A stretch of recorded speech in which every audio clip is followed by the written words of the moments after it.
welcome everyone to the Darkside Mustangs A² Cup Series. We're in Atlanta. You're watching the final 30 minutes practice. We're looking at Ben Choden at number 42, sliding through the grass. I'm Clayton Hardy. Thank you all for joining in on this Sunday night.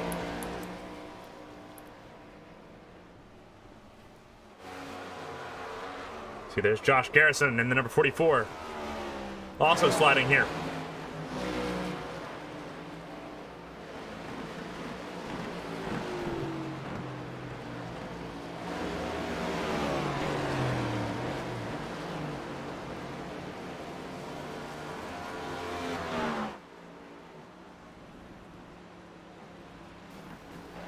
There is going to be a lot in store tonight. For those that are new to the A² Cup Series rotation, we have practice, which is going on now, then qualifying, and then we will have 2 heat races, a last chance qualifier, and then the main event.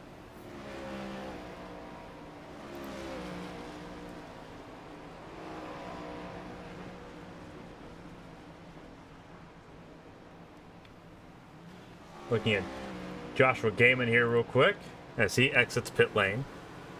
He is the top of the board. You see those that have run a lap time so far in practice. 17 cars have done so. One of the more demanding races on the calendar. Definitely one of the more demanding 1.5-mile ovals. One of the oldest surfaces on the calendar. As Gaiman slips and loses it out of the pit lane. Almost got hit, but was avoided. There's Tommy Reynolds in second.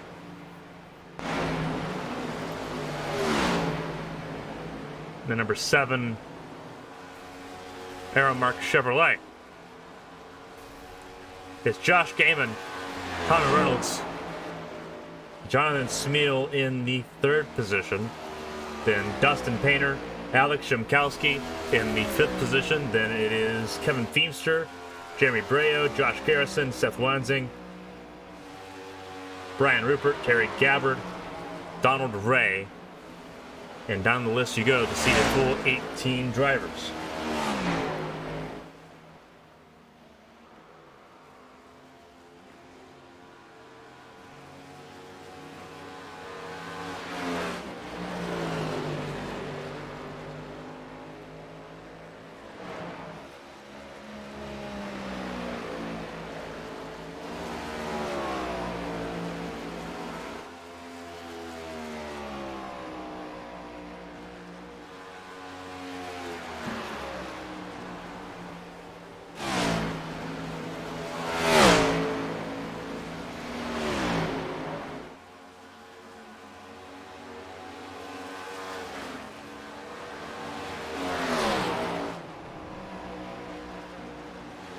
Almost, there was a tag there. That was Gaiman, I believe. It was Gaiman that got tagged. We're going through the field there a little bit. Gaiman's going to pull it off near the wall. And return to pit lane, and that's a hard crash, Josh Garrison. That is after the start-finish line.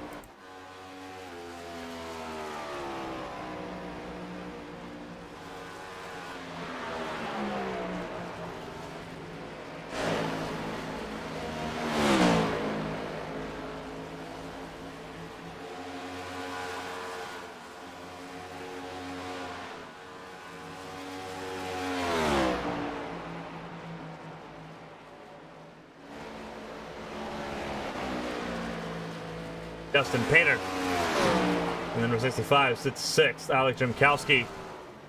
Haven't seen him for much of the season, but he is here in Atlanta. And he's coming to a stop there on the front stretch.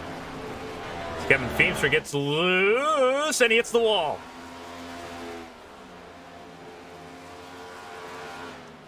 A lot of drivers struggling. That's John Smeal.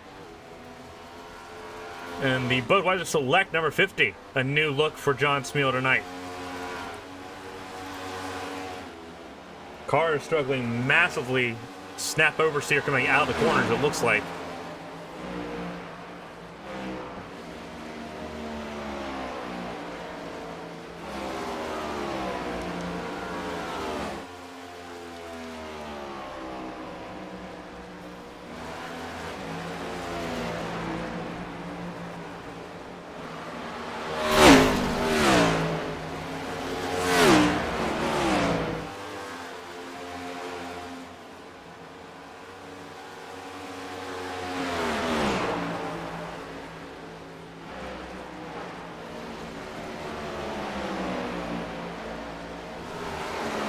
Keeping an eye on Garrison as he slides to the grass again. You see the tire marks in the grass already.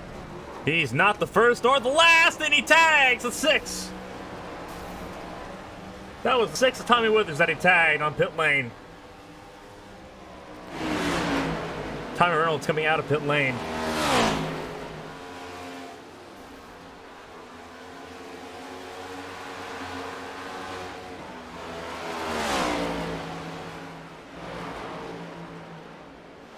Donald Ray goes third fastest.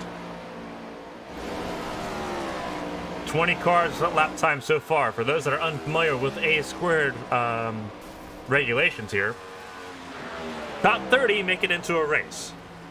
The front rows determined by qualifying. Rows 2nd through 7 are determined by the heat races. Heat 1 determines the inside lane of those rows. The outside lane determined by Heat 2.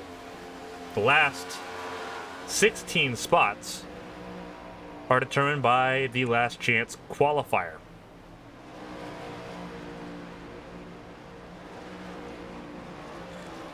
Outside of Daytona, we've had to use the last chance qualifier for every race so far this season.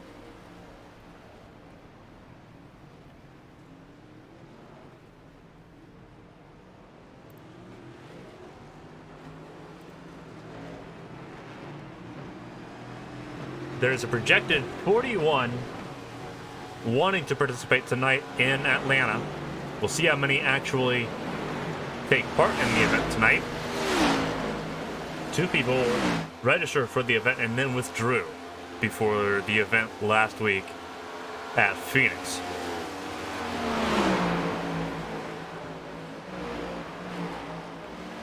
Keeping an eye on Tommy Reynolds as he works with Tommy Withers. The 6 and the 7 working together.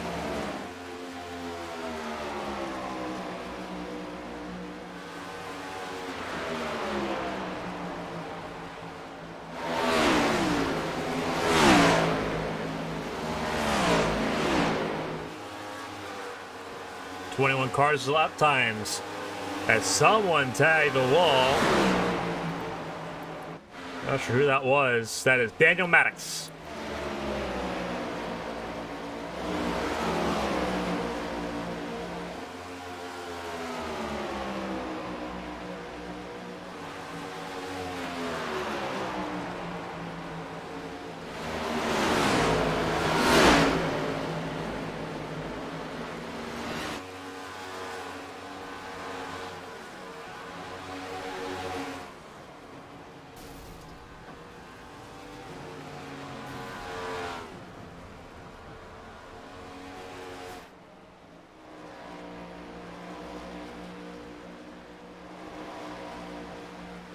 The Reynolds back to pit lane.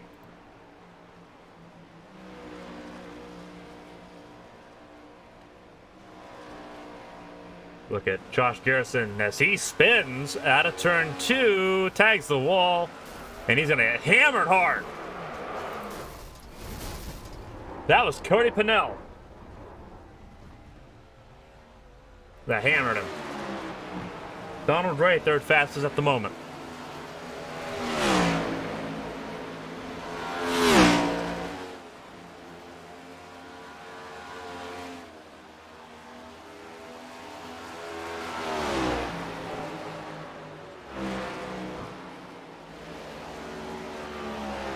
Our Daytona race winner.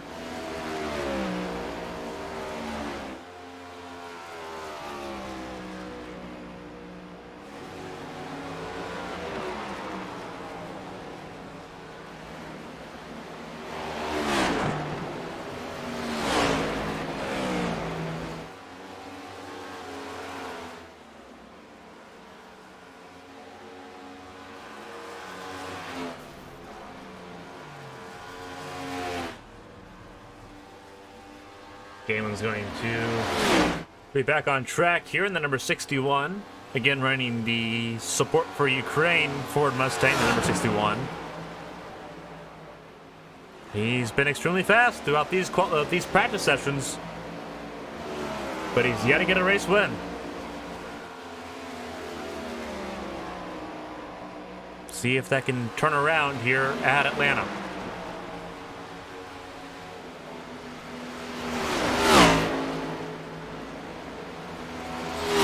He is working with James Kerr in that number 75, our Fontana race winner. Getting around him into turn 3.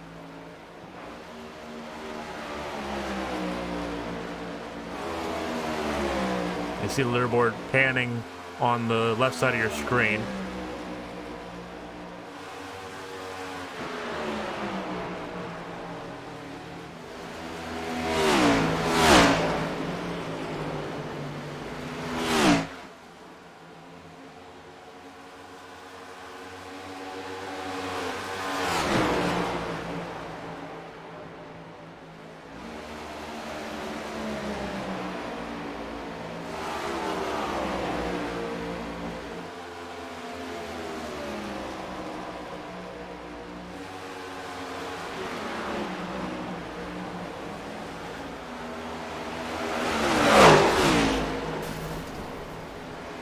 Gates behind the wall there pretty hard.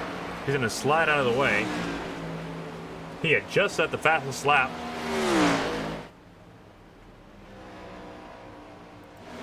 But now everyone's going to have to do it again. Donald Ray is the fastest on track at the moment as Kerr takes a ride through the grass here and saves it. He's going to slide again out of turn 1. But again, keeps it safe.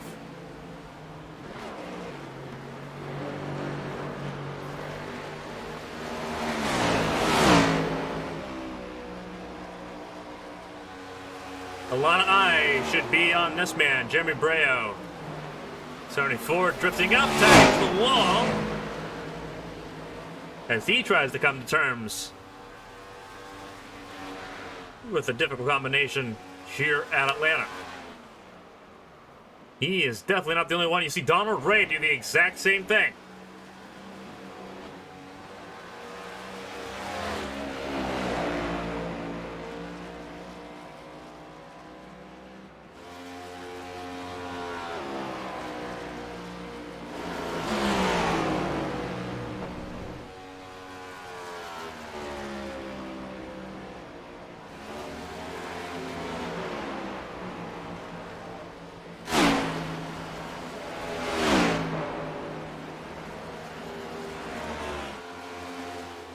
The season has proved that it is all about minimizing mistakes. Breo's he's won 2 in a row this season. Coming into the night, he's going to try to make it 3 in a row.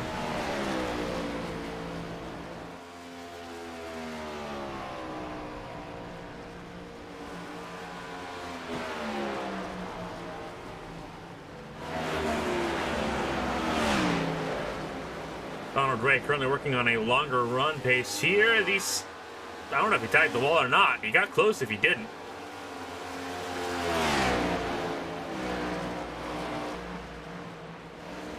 But it is a big deal right now to try to get some long run laps in. See how this car is going to feel throughout the session. Right now, Ray is on lap 31 of this run. Jimkowski's run 65. He's about completed 66. And Josh Gaiman in the 61 has completed 53 laps, but none of those have been super long runs.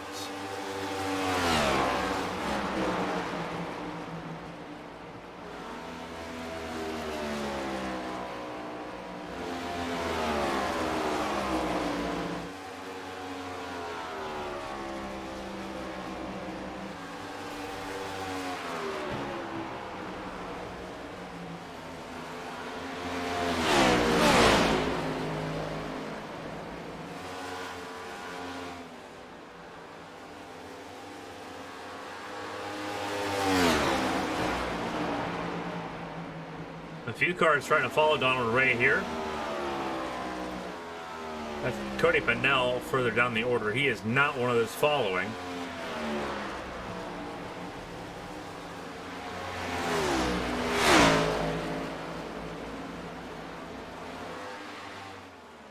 And you see Pannell, not sure who is behind here. We'll have to wait for them to get across. That is the 31 of Matthew Kent with Cody Pannell, 2 of the team sideswept cars.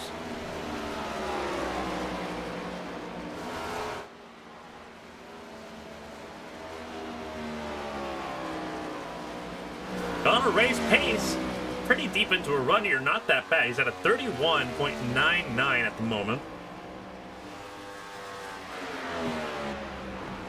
Holding a pretty decent pace. As he almost slides it there. There is a step out as the tires begin to wear.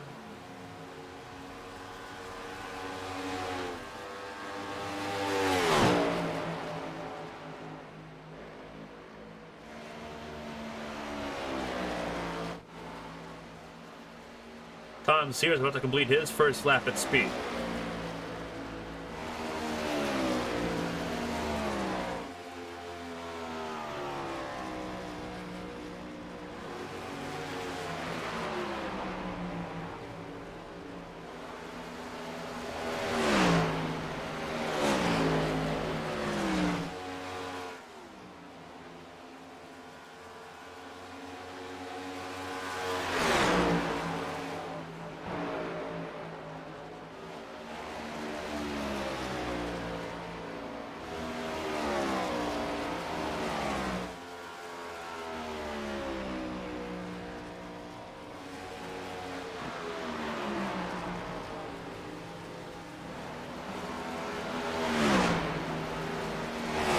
Car spinning on the bottom. Not sure who that was.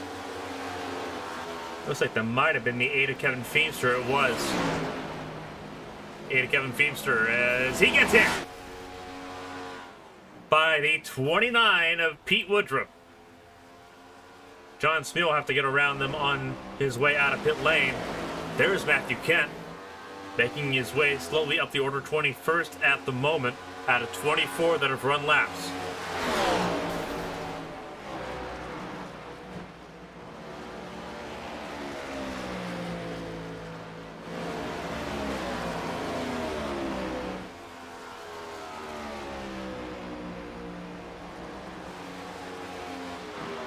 Coming off of his first podium in the series last week at Phoenix. A lot of work to do to get up the order in time for the main event tonight.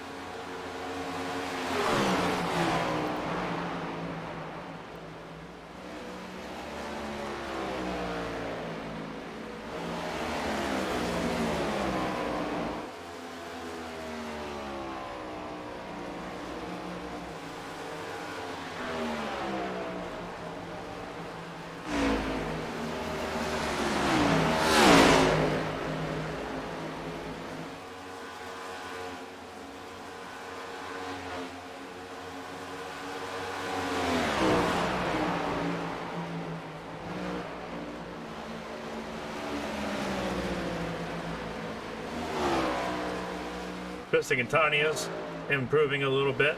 He just set a personal best, 31.76. That puts him up in 17th ahead of Terry Gabbard. As he slides to the grass, can he keep it off the inside wall? Barely, but he does. Here's Ben Choate. He's in a group of cars here. And that Kellogg's number 42.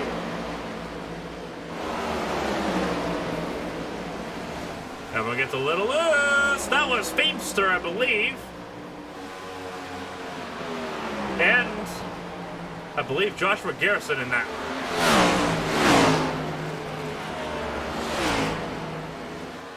Oh, Kent got loose. And that's a horrible hit.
Gaiman still top of the leaderboard. Not an unfamiliar face here at the top, with 8 minutes left to go in practice. Toby Estes has made his way up to the top of the standings as well in second. Tommy Reynolds in third. Then it's Donald Ray in fourth. Jeremy Breo in fifth. Josh Garrison sixth. John Spiel seventh. Brian Rupert in eighth in that number 88 machine. Cody Pannell in ninth. And Alex Shimkowski in the 10th spot in the number 17. As Smeal gets loose, we watch that happen. We may have to go back to pit lane to get that repaired. There's Donald Ray, Toby Estes, and Tommy Reynolds not on track at the moment. As Gaiman gets loose, I believe that is out of 4. It is out of 4.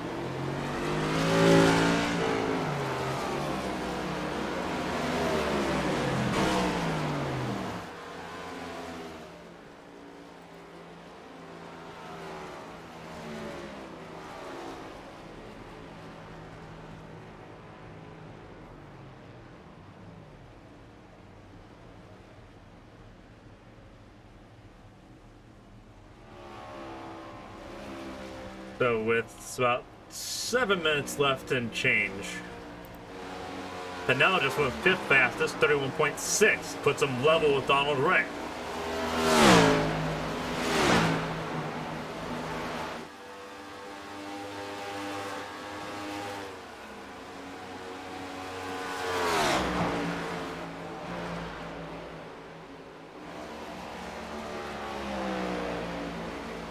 Winding down practice here at Atlanta. As Pannell goes to the grass and a hard impact into the pit wall for Cody Pannell, and that was somebody else. That was, I want to say that was Josh Garrison. It was.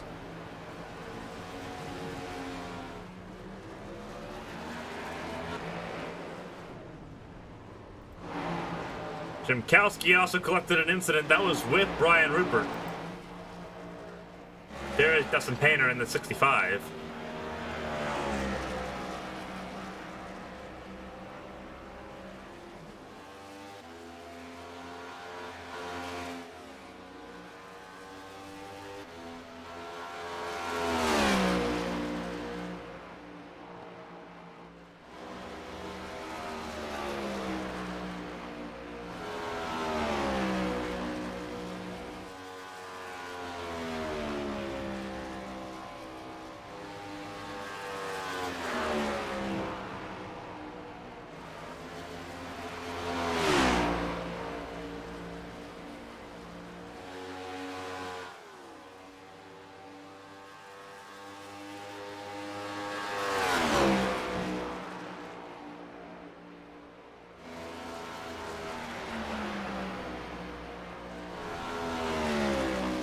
.26 drivers have set lap time so far of 28 currently present.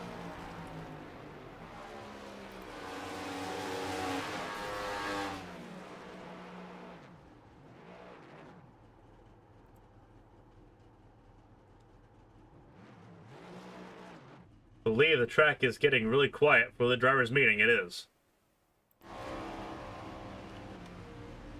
Only cars still running at the time. It's Catania and Andrews, both of which are on your screen.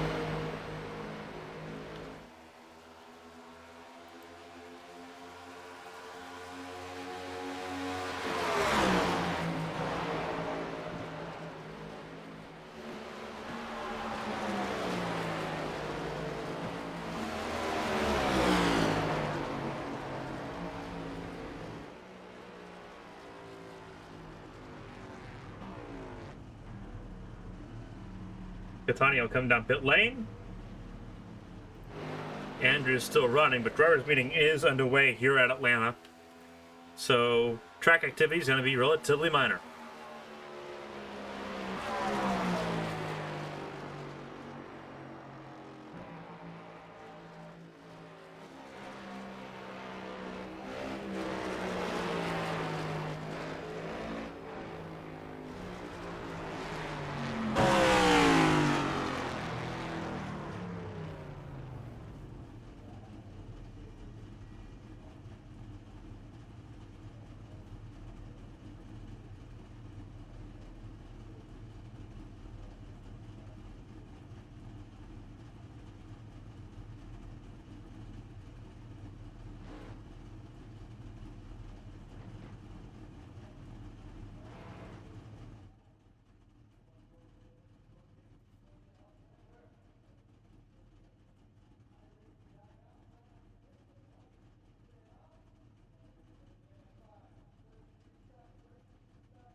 Drivers meeting underway here to finish the rest of practice here. And then qualifying will be underway.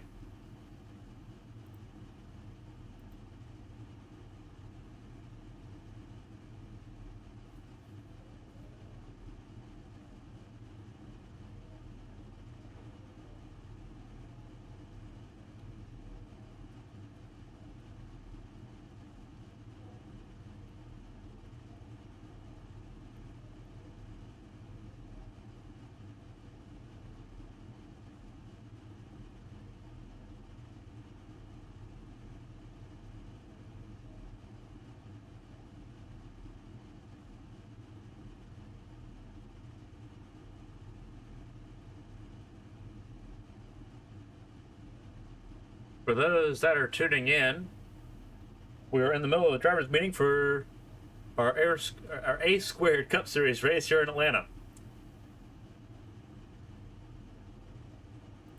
Glad you're spending your Sunday evening with us here.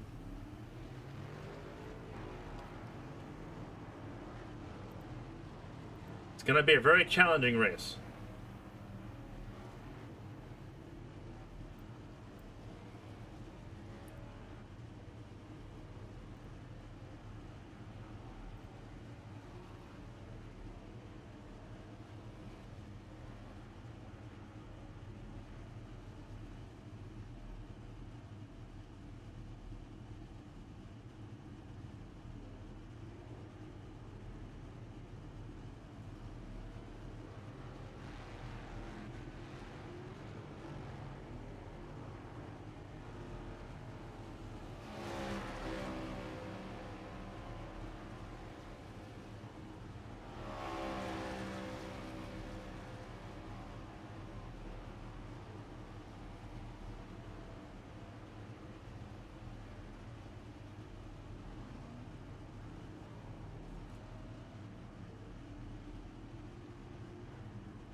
Practice is almost over. A few drivers back on track. Ray, Smeal, and Painter.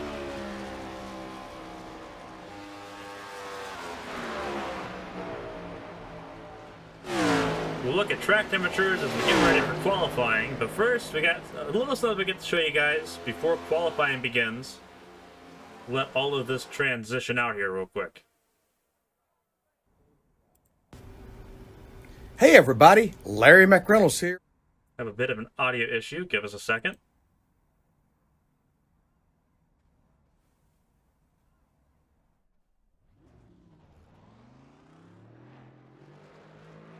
As Donald Ray gets out to go on track, we'll have to figure that out in just a second.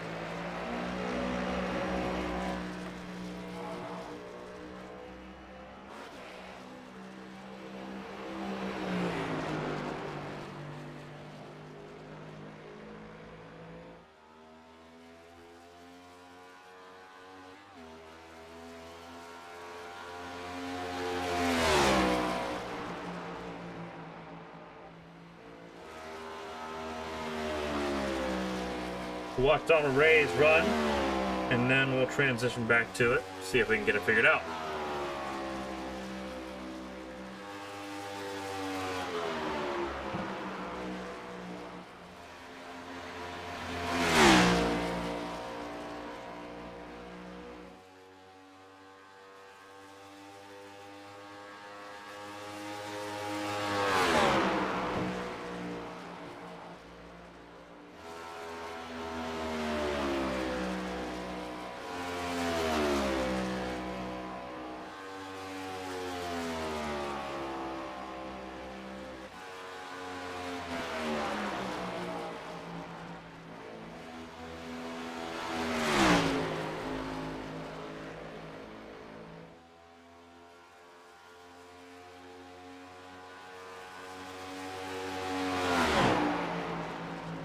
Donald Ray's on his second lap here.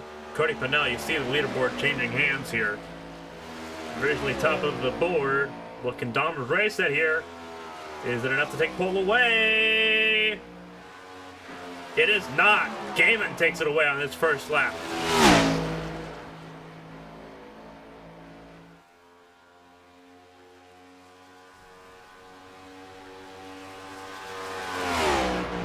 Gaiman with a chance to take pole away.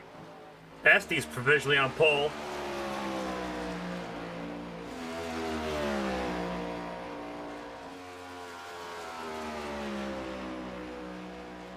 Not enough. Toby Estes currently on pole.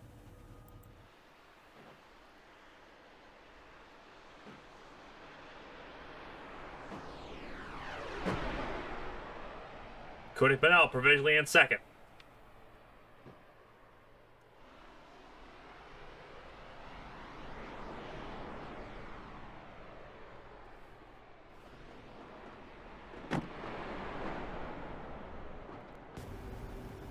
Hey everybody, Larry McReynolds here with Having NASCAR trouble on with the Fox. audio here. So give us a second.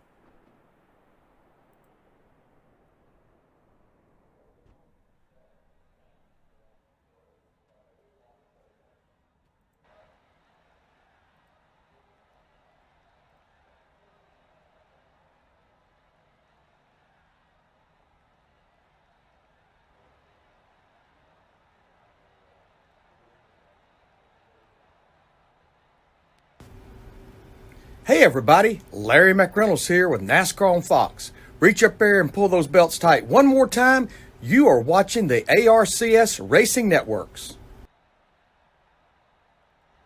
There's the throwback. I'm assuming we couldn't hear it on our end, but if you guys can hear it, then that is what matters.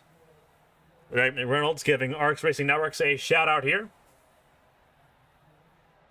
We couldn't hear it on our end, so that's what gave us a little bit of panic.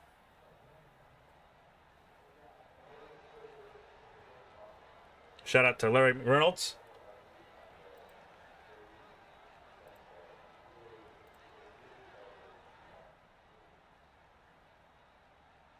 Qualifying has almost been completed here. There's some drivers here that are yet to run. Ben Choate has run his first lap.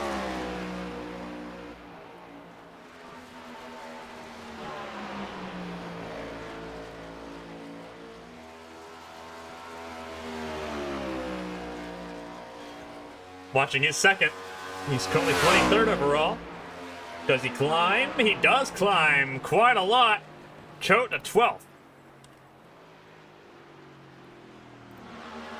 Matthew Kent next on the board.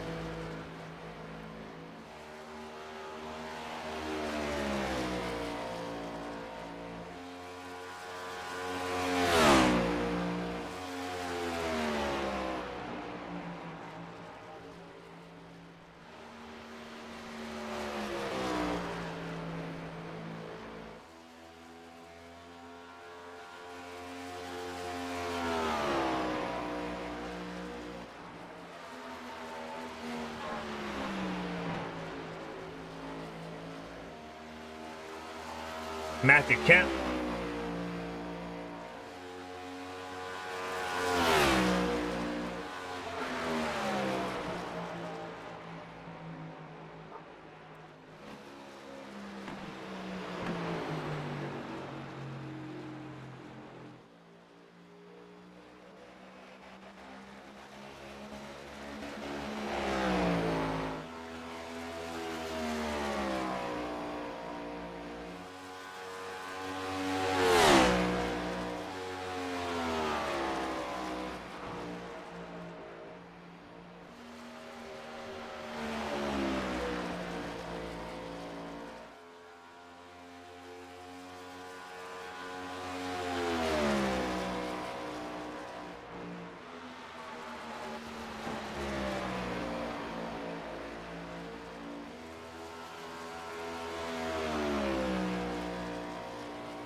Riley Wright was one of the last ones to need to set a lap. Jason Alexander has not set a lap either, but he is the only one to not do so. So 31 currently present. One person's going home tonight. The question is, who is that going to be?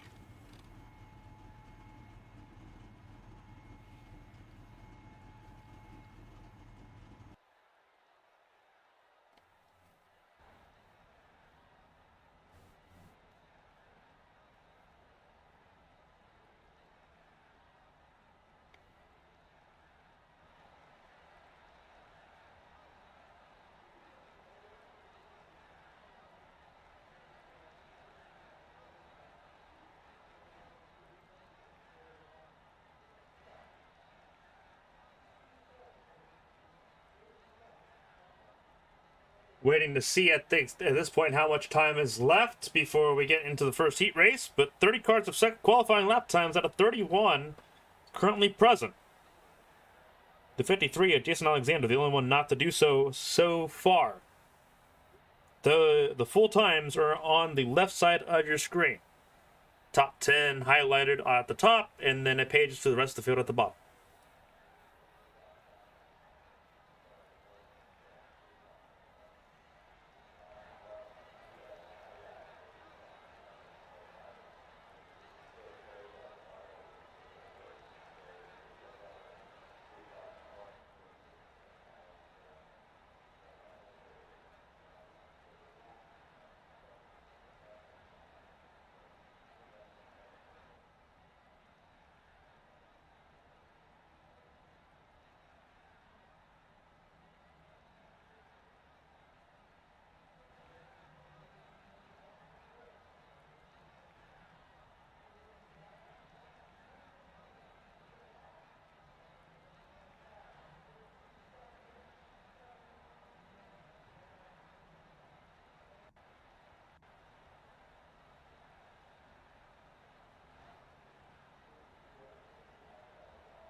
Alrighty, here we go. It is time for the first heat race of the season. Here's the starting grid. It's Joshua Gaiman, Brian Rupert, Tristan Catania, and Cody Harger on the front two rows. Joshua Garrison, Thomas Andrews in row 3, Ben Choate and Kevin Feemster in row number 4. Row 5 is Matthew Kennan, John Smeal. Row 6, Cody Riggs and Riley Wright. Down the rest of the grid, you have Jonathan Hunebrink, Daniel Maddox, and Jason Alexander in this heat. Top 6, get into the main. Who is it going to be?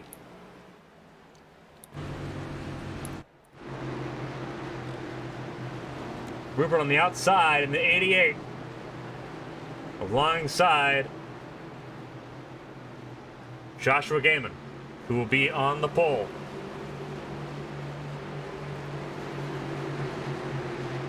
Then you have Catania, Harger, Garrison.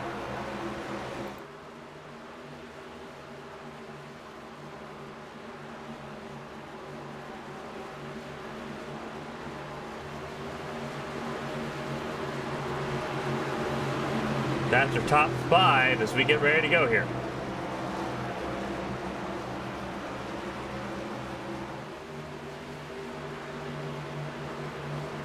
Catania trying to stay as close to the bumper of the 61 as possible.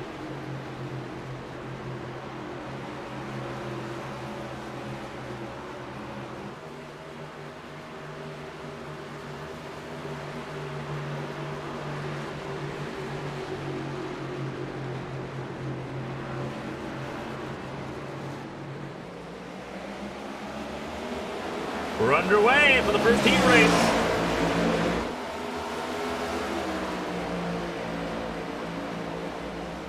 $15 battling for 6 spots.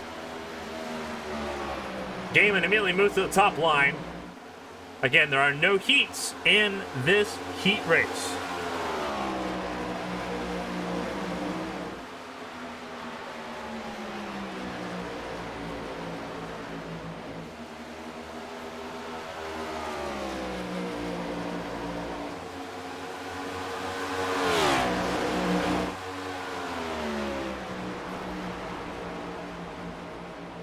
It's almost tied the wall. It's Daniel Maddox.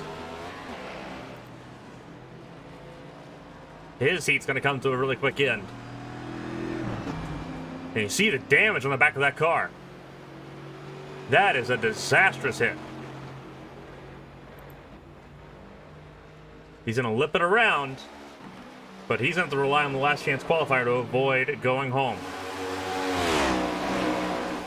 At the front, it's Gaiman. Rupert holding station here, then Cody Harger in third. Joshua Garrison just slides. Right as our camera moved to him, and he's still trying to save it in the number 44, and he won't. Kent avoids it. A really good move by Matthew Kent to avoid it. Garrison joining Maddox and needing that last chance qualifier.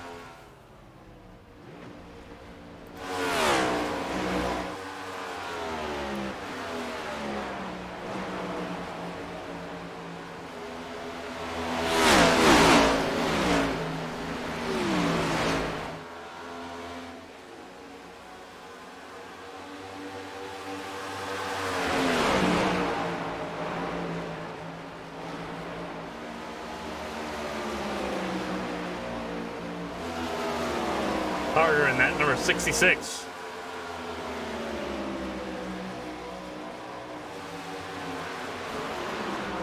He's listed as 32, but 66 on the car. 66 taken by Trey Kirk, so they'll have to fix that on our timing screen, or at least they'll have to fix that on the car as the leaders crash. Rupert to the lead, Harder to the wall, Gaiman to the wall, Kent up to third behind Catania. Gaiman trying to hold on for a top 6. Trying to clean to life in what has been a hectic first heat race. It's half over. Hunebrink now in 6th. This is a man who has had no luck in these heat races, but right now he is in the final transfer spot. He's got to try to stay ahead of the 50 of John Smeal. Can Hunebrink lock himself in? Or is it going to go to that 50 car of John Smeal? Bradley Wright sitting in wait. But that car is missing a front end. And Daniel Maddox, who we thought was completely out of it, may not be. Battle for 6th.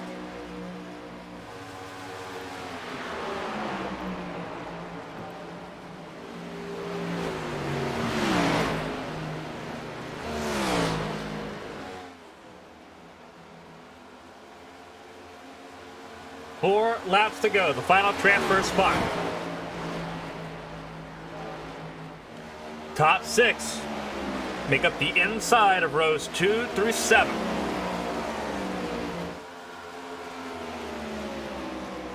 Those are the spots that matter.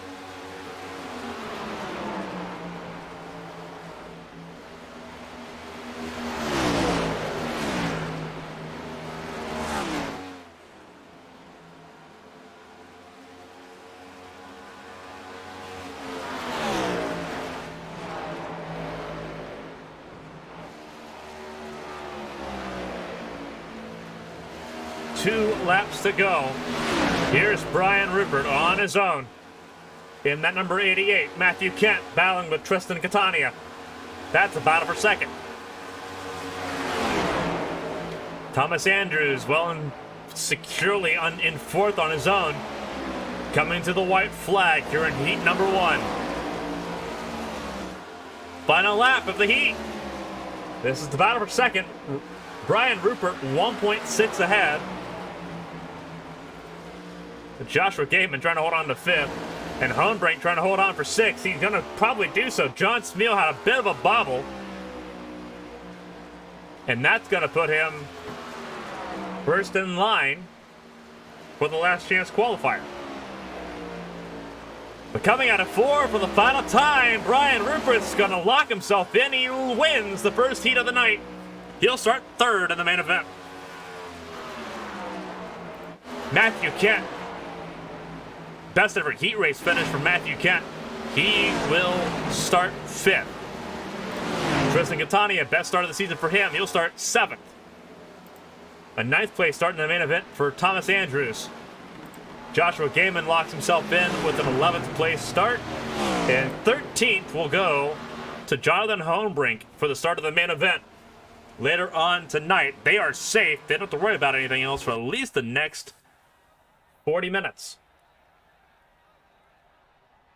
But now it's time for heat race number 2. Jacob Blankenship alongside Alex Szymkowski makes up the front row. Tommy Reynolds and Donald Ray make up row number 2 of this second heat. Tom Sears and Seth Wansing will be in row number 3 with Tommy Withers and Dustin Painter in row 4. Row 5 is Jeremy Breo and James Kerr, while Trey Kirk is on the outside of row 6 alongside Terry Gabbard. The last row of the grid, as you can see here, Pete Woodrum and Trey Bass to round out the 14-car heat race number 2.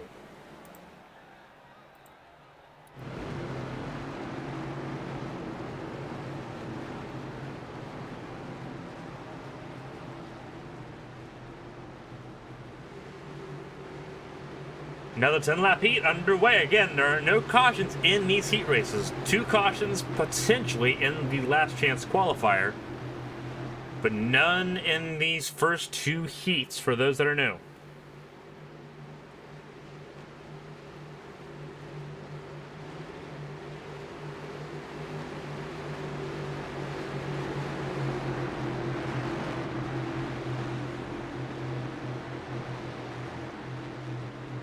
Blankenship in the 85, Szymkowski in the 17, Reynolds in the 7, Ray in the 5, Sears in the 14, Wansing in the 9.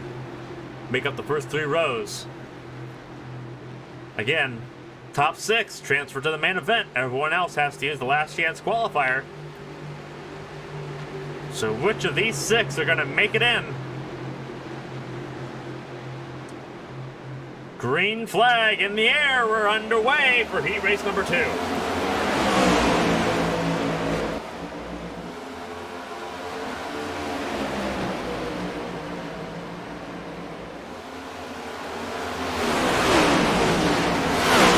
Szymkowski on the outside. He'll lose the spot to Reynolds. Sears on the bottom. Everyone moves to the top. Szymkowski floats to the middle, so does Reynolds, so does Blankenship. Rayford is riding near that wall. So will the 9 and Seth Wansing. As Sears begins that plummet backwards. Wansing moves to the bottom. Szymkowski holds the middle.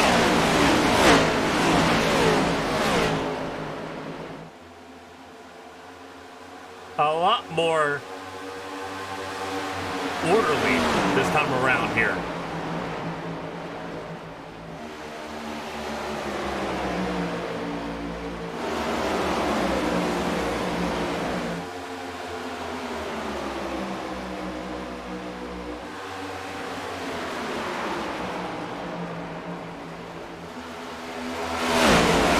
Heat race number 2 hasn't figured out.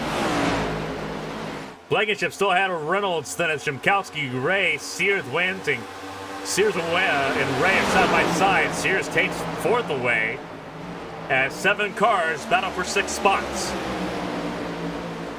Again, for those that don't make it into the main event from heat race number 2, the last chance qualifier is up next. But no one's thinking about that right now, especially in this group here. They're thinking about making it to the main event and having a chance to take a breather before the 163-lap event gets underway. Sears up to 3rd. Szymkowski holds the middle. Ray to the bottom. Wansing to the top. That's a 3-wide battle for 4th. Wansing backs out of it as Szymkowski holds the middle firmly this time. And Ray almost loses it. So does Tommy Withers. Both the 5 and the 6 nearly lost it. It throws them out of the top 6, and it throws Dustin Painter in. We have a new race leader, Tom Sears. Heat race leader. Again, everyone battling for the outside of rows 2 through 7. So if Tom Sears can hold on to here, he'll start the main event in 4th.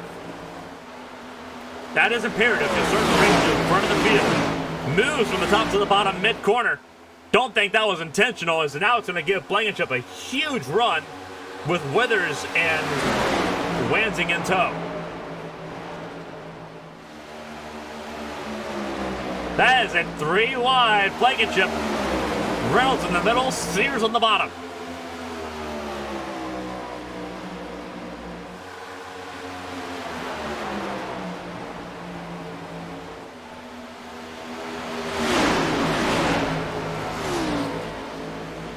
Reynolds got loose, almost tagged Sears and created a massive pileup. Saves it, drops the position. Down to 4th. Blankenship on the outside, still trying to go for the lead here. Right now, things looking a lot better than what it was in heat number 1, where it was all over the place. 3 to go. Sears, Blankenship still at it. Wansing in pursuit. Reynolds 4th, Kirk 5th, and Kowski in the final transfer spot. Shimkowski's going to get passed by Painter. That's further down. 6th, 7th, 8th. James Kerr, the 3rd in that 75 machine. Our Fontana race winner. Trying to make something happen as Shimkowski stays on the bottom. He is not on the right lane to be in. He'll drop down to 8th as Kerr gets by on the outside lane. This heat knows what it's doing. Sears still up front. Wansing up to 2nd. Reynolds to 3rd. Sears is playing the line game. Trying not to let Seth Wansing catch up. As they come to the white flag lap. 1 lap to go for heat race number 2. It's Sears out front.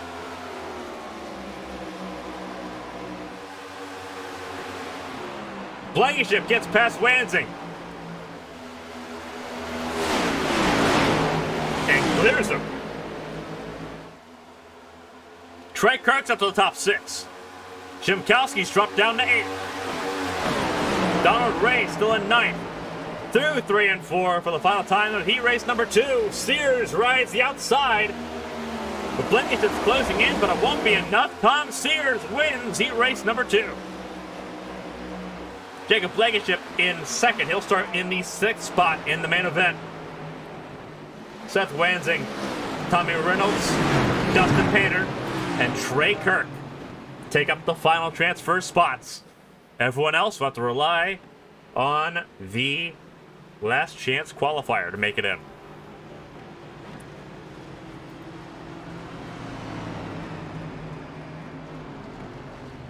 But a round of applause for Tom Sears as we get ready for the last chance qualifier.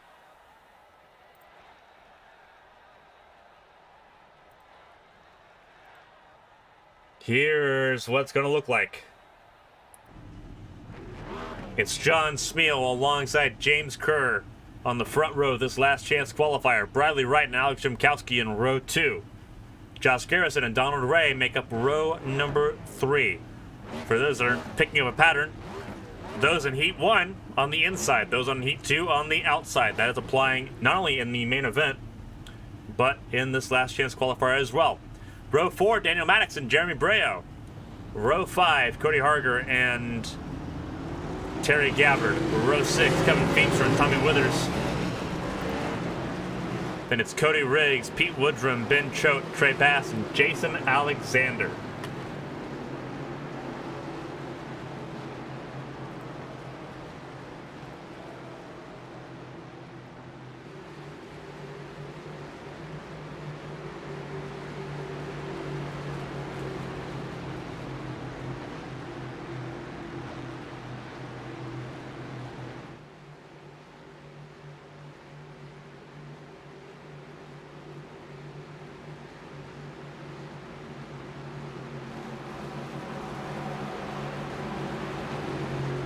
You see 15 cars took to the formation lap, so everyone might be in here tonight. This might be a first.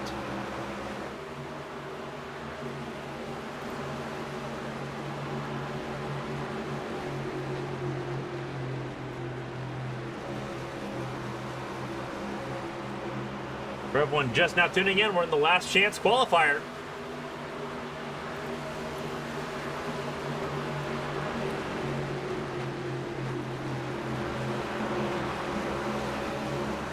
Green flag in the air, 15 cars take to the start. Here we go. Kerr almost instantly in the wall. They got squeezed there by John Smeal, and you can see the wrinkle on that right side. How that's not going to affect him. Bradley Wright got really loose, got a shove from the 75 as Jimkowski goes to the bottom. We saw how good the first heat race was, or how good the second heat race was. We'll see how well this last chance qualifier goes. Again, this determines the starting positions for 15th through 30th. But with Alexander and Trey Bass out,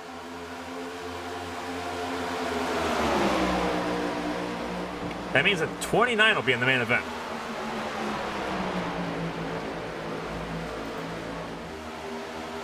Breo on the outside in that 74, tagged at 75. Kerr goes for a ride.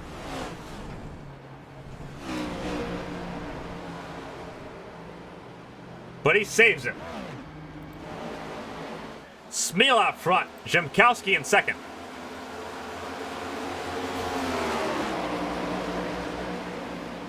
That's going to be trouble. That's going to be a caution.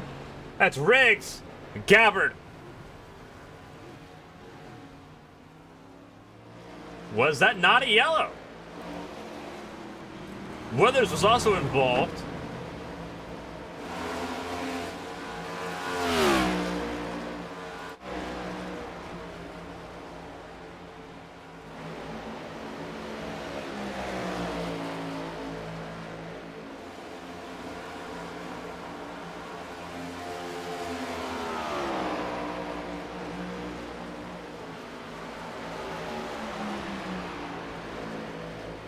So we're looking at Daniel Maddox sitting in the 10th spot. Battling with, that was Ben Choate, who has spun hit the wall hard on this tri-oval. James Kerr is coming up on him. He'll get by him.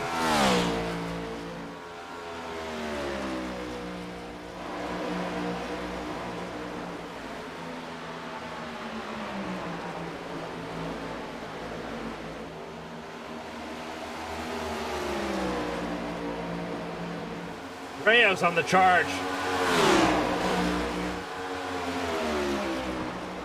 He wants the race lead here in the last chance qualifier.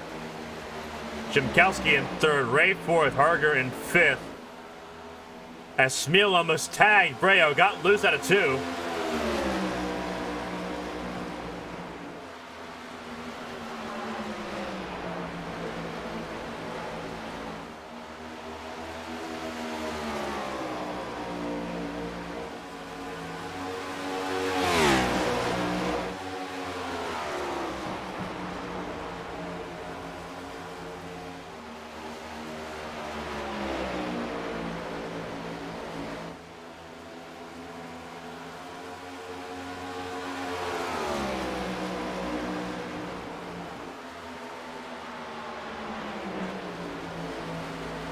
Breo in the lead. We'll see if he runs away with it.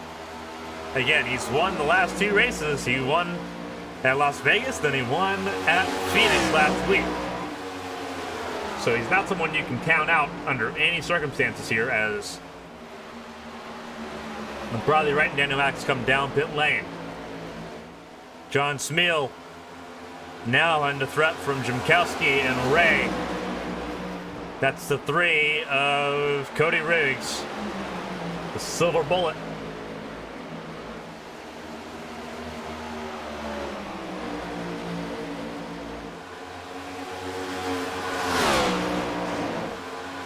Top four all battling it out. Riggs into three, sitting in 12th. Next on the agenda for lapping cars will come down to Ben Choate and the 42. You see what he's got to deal with. That car is completely shredded, front and rear. Breo might catch him here before the end.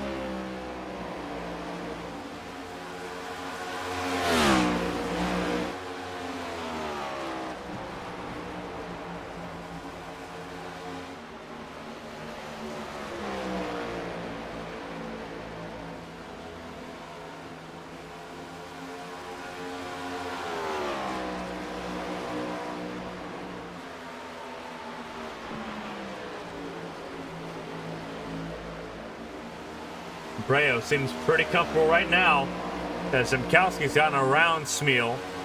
Ray is hanging in pursuit.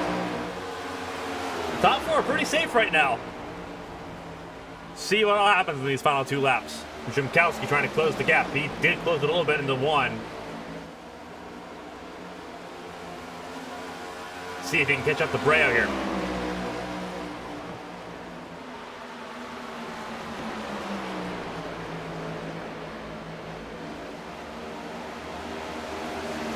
Coming to the white flag, 1 lap to go as they get around the lap car of Ben Choate. Donald Ray made his move on the lap car of Ben Choate and got around John Smeal in the process. Last lap of this last chance qualifier as Smeal almost lost it.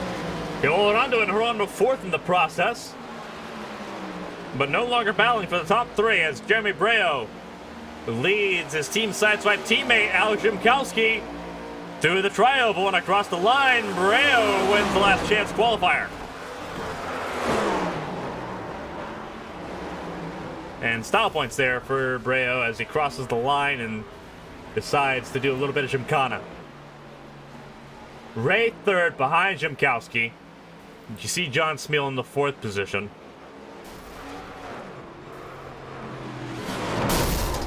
Not sure what that was about.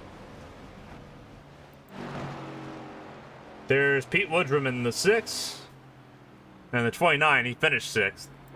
James Kerr, a Fontana race winner, in 7th. All right, now it's time for some last-minute warm-up here after last chance qualifying.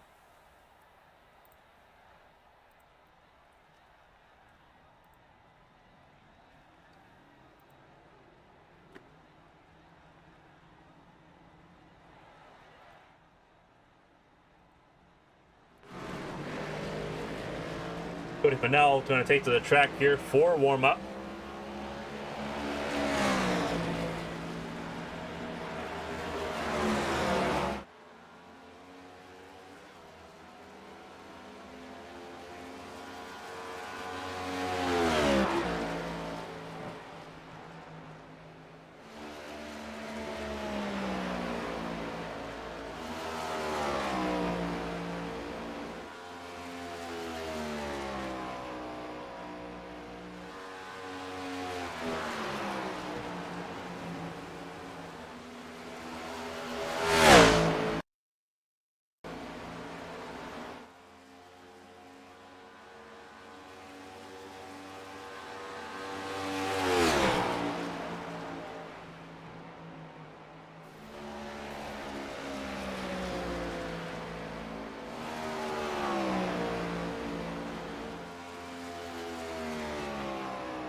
into the last minute before the main event here. So if you ask the fastest of those that have set a lap time in the warm-up, the 12 cars have taken to the track.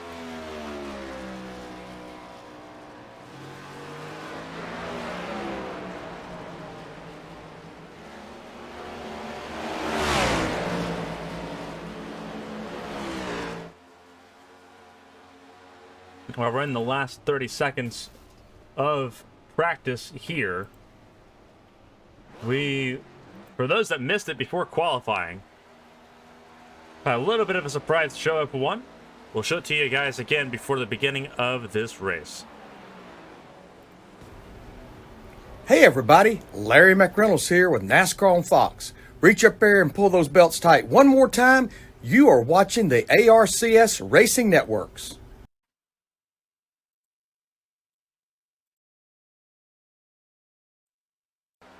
That was Larry McReynolds. A huge shout out to him for giving us a shout out here, the ARCS Racing Networks. But here we go. It's time. Alrighty, here's the starting grid for the main event. Toby Estes on pole position alongside him, Cody Pannell. They locked themselves into qualifying. Didn't have to go through the heat races. Everyone else did. Brian Rupert and Tom Sears make up row number 2. Matthew Kent and Jacob Blankenship make up row number 3. Seth Wansing on the outside of row 4. Alongside him is the 48 of Tristan Catania. Tommy Reynolds in the 7 car on the outside of row number 5 alongside Thomas Andrews. Dustin Painter and Joshua Gaiman on the 6th row of the field. Behind them, it is row number 7, Jonathan Hunebrink and Trey Kirk. These are the last drivers to make it in through the heat races themselves. 15th on down are those that had to use the last chance qualifier. Jeremy Breo won the last chance qualifier. He'll start 15th. Alongside him in row 8, his team sideswipe teammate Alex Zimkowski in the 17. Donald Ray and Jonathan Smeal make up row 9. Row 10, Cody Harger and Pete Woodrum in row number 10. James Kerr, our Fontana race winner, alongside Kevin Feimster, who debuted last week at Phoenix. He'll be in row number 11. Row 12 is Terry Gabbard and Ben Choate. In the last few rows of the grid coming up here, Cody Riggs and Bradley Wright in row 13. Row 14, Tommy Withers on the outside of Joshua Garrison. Daniel Maddox, the last car on track here, alongside Trey Bass.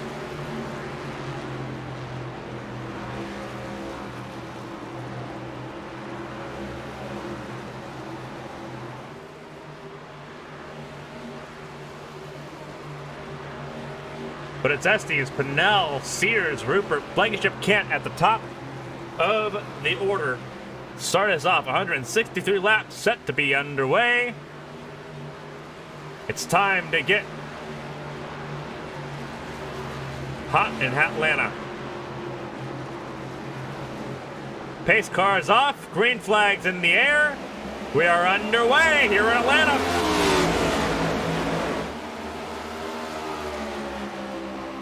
A good job by Estes to get a jump there on Pannell. But here we go.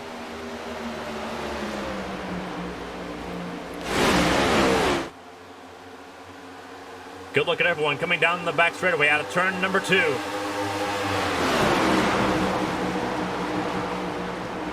Oh, someone tagged the wall. That was Tom Sears that tagged the wall. Bounced off of it. I believe Rupert followed him. But so far, no harm, no foul.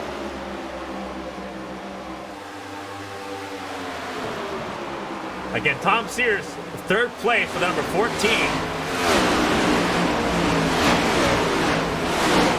As we get underway here in Atlanta.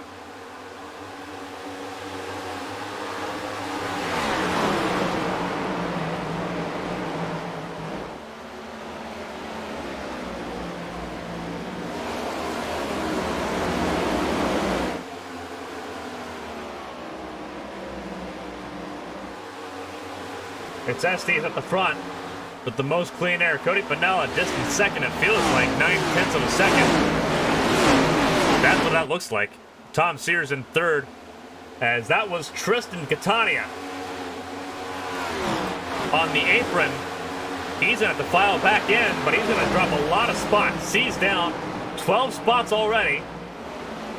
Started in the top 10, down to 19.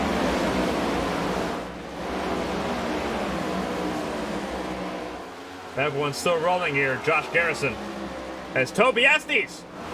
What has happened to him? Never mind, nothing's happened to him. Oh, something did happen there to Thomas Andrews. Something's still happening there with Thomas Andrews. A good save for him. And a good save for Breo, who had to go all the way down towards the inside wall to avoid him and then come back before turn 3. Started freaking out because I saw Toby Estes fall down the order. It was just a scoreboard, I think, glitch. Estes still leading. Exodus at the fastest lap of the race at 31.5. But now the opening stanza of the race fully out of the way. Now it's time to settle into a groove. You see the top line being the preferred line for most of the drivers here. No one really wanted to use that bottom unless they were trying to make a pass happen. Top line and middle line where it's happening. As Breo tries to now take on Trey Kirk in the 66. Two of the team sideswipe drivers going at it. Breo to the bottom. This is for 9. And Breo's got it.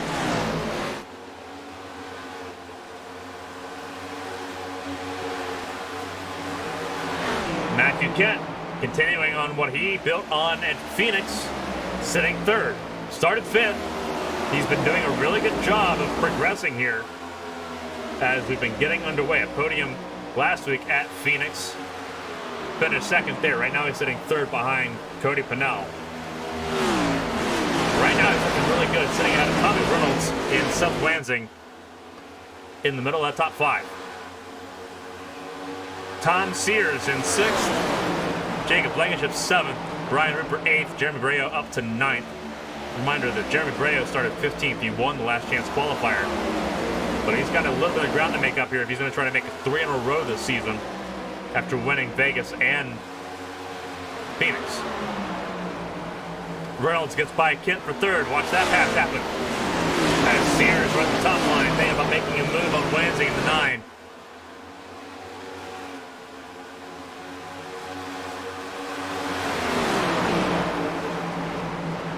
And for those that are tuning in, we thank you for spending your Sunday nights here with the Arts Racing Networks. I'm Clayton Hardy. We have started lap 9 of 163. It's going to be an endurance race, folks. But right now, so far, so good. Talked to drivers at the end of the race at Phoenix, and especially at the end of Vegas. And everyone was afraid that the race was going to be similar to what we saw at Phoenix, or at Vegas. It's actually been quite the opposite. No yellows so far in this event.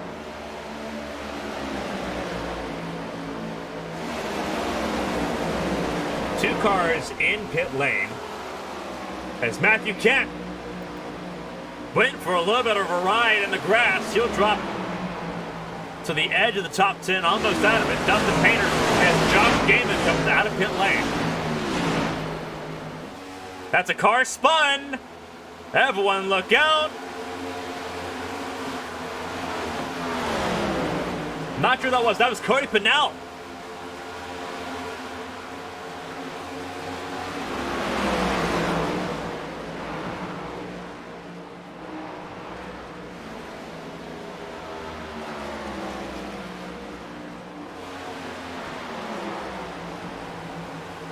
Here's John Spiel trying to get close to the top 10 here. He's sitting in 13th right behind Jonathan Hunebrink, who beat him to the punch in the last chance qualifier and Heat 2, I believe. Excuse me, it was Heat number 1 for Hunebrink. But this is a battle for 11, including Donald Ray, our race winner from Daytona. Tom Sears, I believe he might have tied the wall, or at least came really close to it. Down the top 5. heating up. Reynolds in second, leading this line. But it's a full 4.7 between Reynolds and Toby Estes, our pole sitter, who took off like a rocket ship and has not looked back.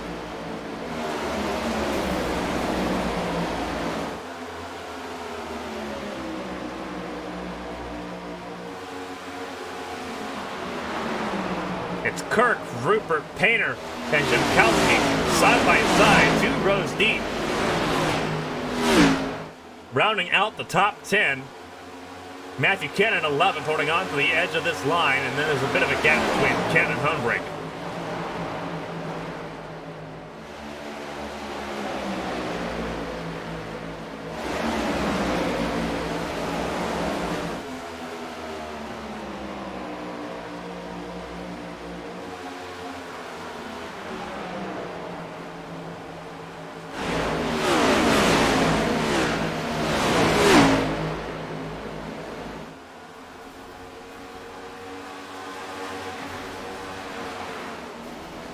That is a huge crash. And the caution does come out. That's Brian Rupert. And Jonathan Hunebrink is a part of it.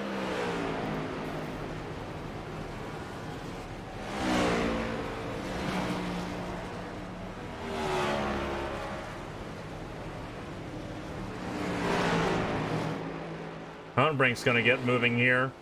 Several cars involved. It looks like Jankowski's a part of it. So this was at the edge of the top 10. And again, we'll take a look at it here.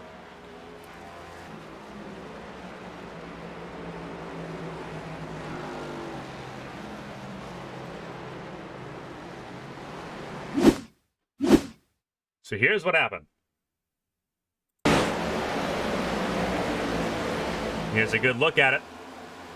Oh, Rupert just got really loose. And Hunebrink was trying to thread the needle, and it just didn't happen.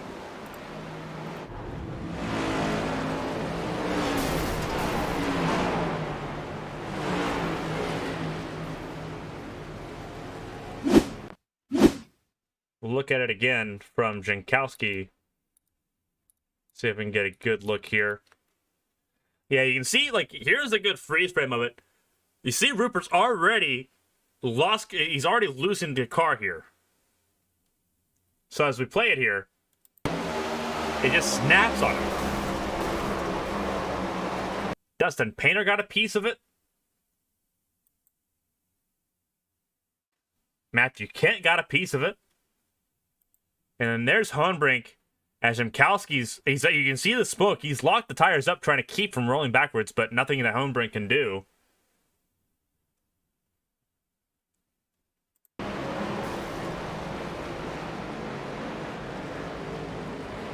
And you see as we pan on back here, it does not get pretty. That is the 3 of Cody Riggs, who I think nails him.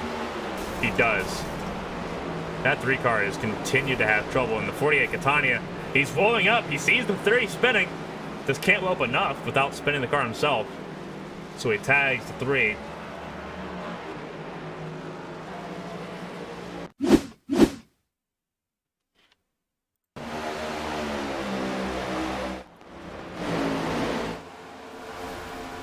Here's a good angle of it.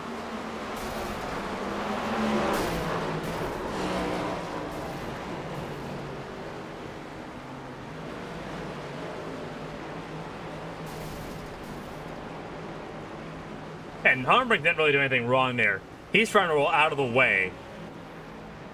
You could say that he probably just held the brakes, but he's trying to get out of the way. He's trying to get off the white line because you can see he's assuming most people are still going to be there. And that just isn't the case.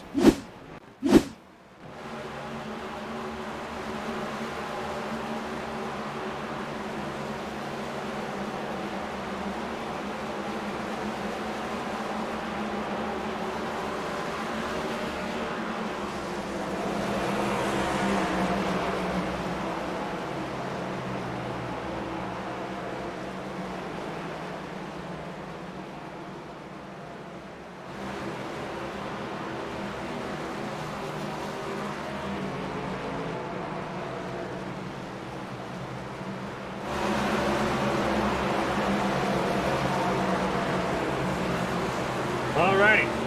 So you see Jimkowski, he's all the way down in 27th, now 1 lap down. Lights on the pace truck are off, which means we are about to go racing. It's Breo, Estes, Wansing, Reynolds, Kirk, Painter, Ray, Gabber, Wright, and Woodrow. Top 10.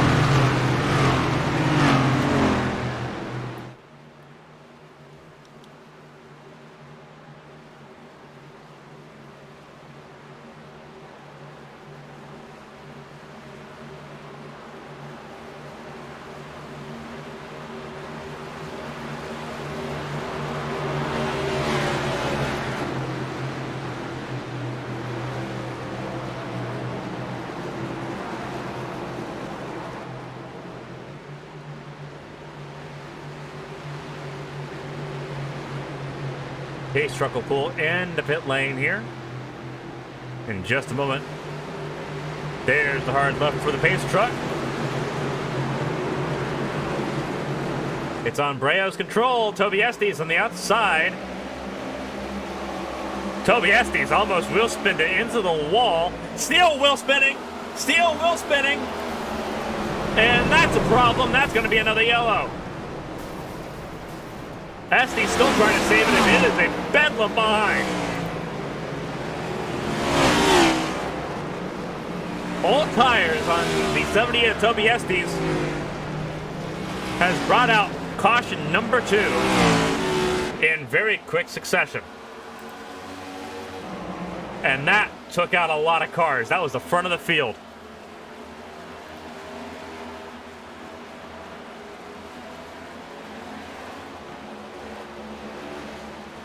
Wow.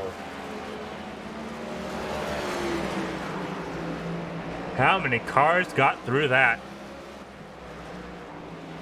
You're looking at the 42 of Ben Cho. The back of that car is torn up. Tristan Catania, we'll see if he got through. Looks like it might have been a little bit of damage on that right side, but it's survivable. There's Cody Pannell in the CarQuest Ford Mustang 28. Looks like he got through. Cody Harger, we know that he didn't get through. You can see the damage on that number 32 machine. There's Daniel Maddox in the number 10 Monster Energy machine. He did get through. There's a lot of cars that have to come to pit lane for damage repairs now.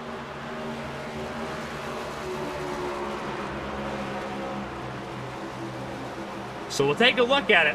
Pretty obvious to see what happened, as it took out a lot of cars.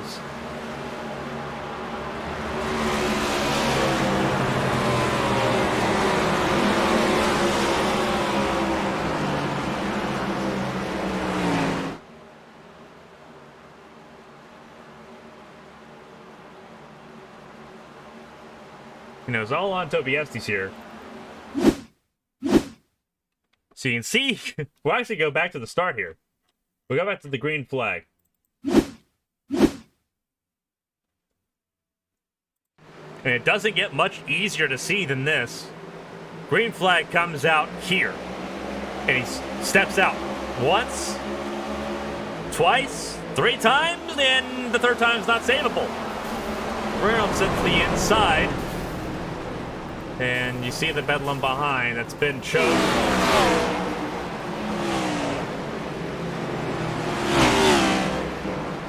And you see all the cars that either had to come to a stop or were just collected in it. You see Tristan Catania, that 48 was on the apron.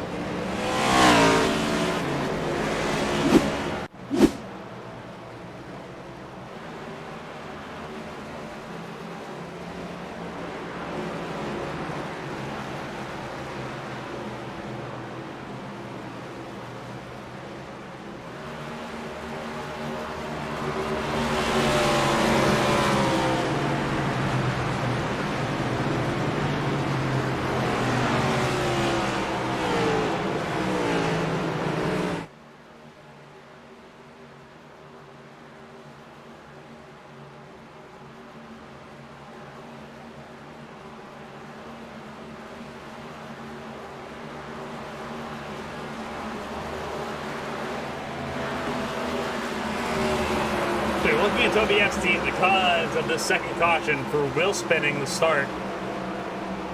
And when it's a car at the front of the field, it's so hard to avoid. But for Toby Estes, it's a lesson learned. Wheel spin on old tires is very real and very dangerous. And I don't know how much damage is on that car. I don't believe he pit. Indeed, he didn't pit. He stayed out. So we might see the same thing happen again as they get ready to go here.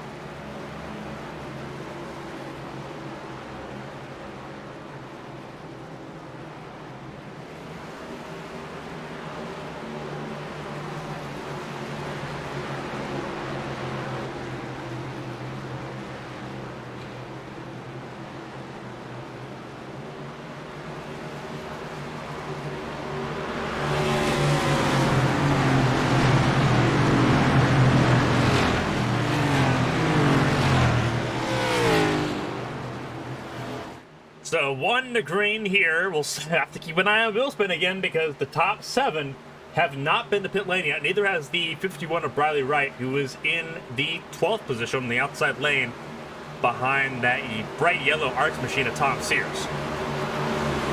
There's Briley Wright in that number 51. And you see the damage on that car. He's trying to avoid using his fast repair. And for fairly good reason. The end of stage 1 is at the age of lap 40.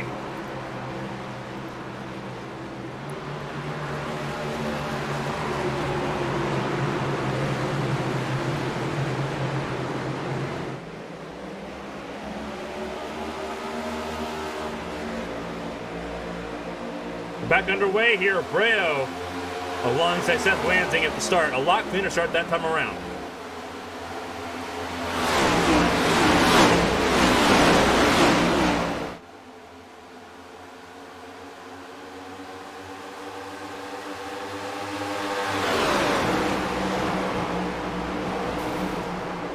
Somebody's tagged the wall.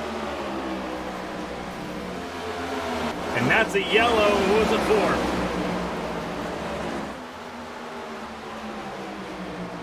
It might have been Jim Cowden. No, Jimkowski wasn't a part of it. It was Ben Choate, I believe. He's part of it. Yeah, there he is coming out of the grass.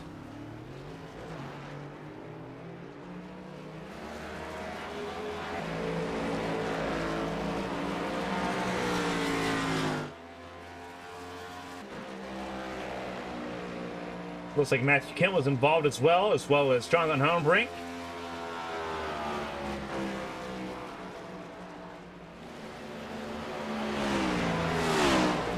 So we're going to find out why. And that's an interesting freeze frame. We'll actually have to reround it a little bit. And it started ahead of them. It started with, I believe that's Cody Pannell in the 28. Or it started alongside him. No, it started behind him. It started with Brian Rupert. That's where it started. Brian Rupert. Because he tagged the wall entering 3. So we'll take a slow motion look at it. Yeah, you see the damage on the front of that car. Reduced turning. Doesn't bode well. Catania's got nowhere to go. Cody Harger on that outside lane, he gets by. But you see, inside the middle lane's blocked. And soon, momentum takes its course, and up to the wall they go. Ben Choate in that Kellogg's number 42.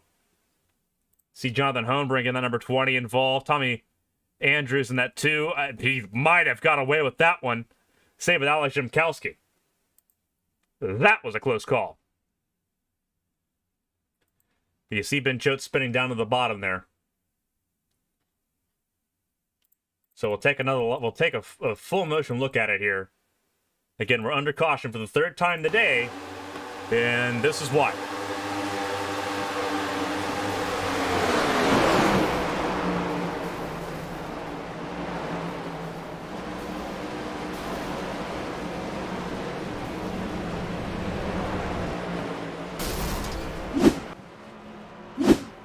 There's the 42 in pit lane. Tommy Riddle's also on pit lane, as well as Brian Rupert and Jonathan Hunebrink.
I have to double check here.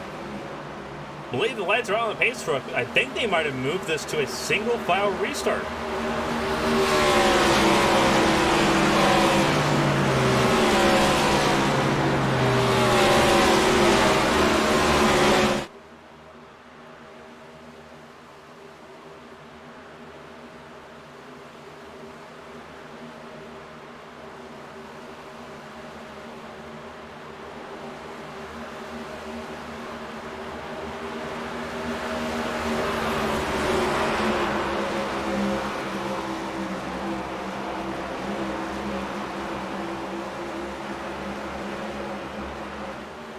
I believe it is a single file restart here.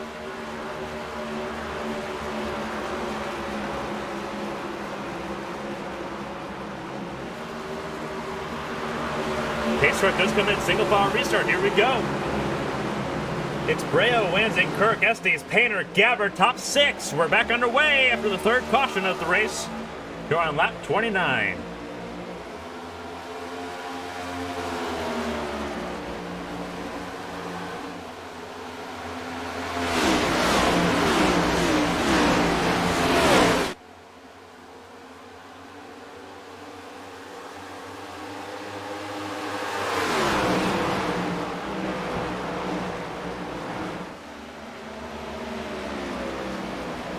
Side by side, it's Wansing on the bottom, Breo on the top.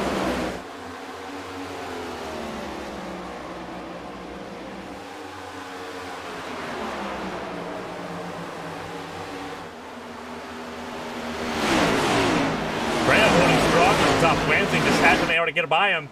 He'll slot in right between Breo and Kirk.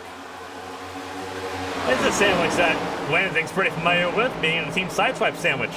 Toby Estes, our pole sitter, in 4th. A good recovery for him so far. Again, he's not pit. Everyone in the top 6 is yet to pit. Pete Woodrum in 8th also is not yet pit. So there's an advantage to them if they can make it to lap 40.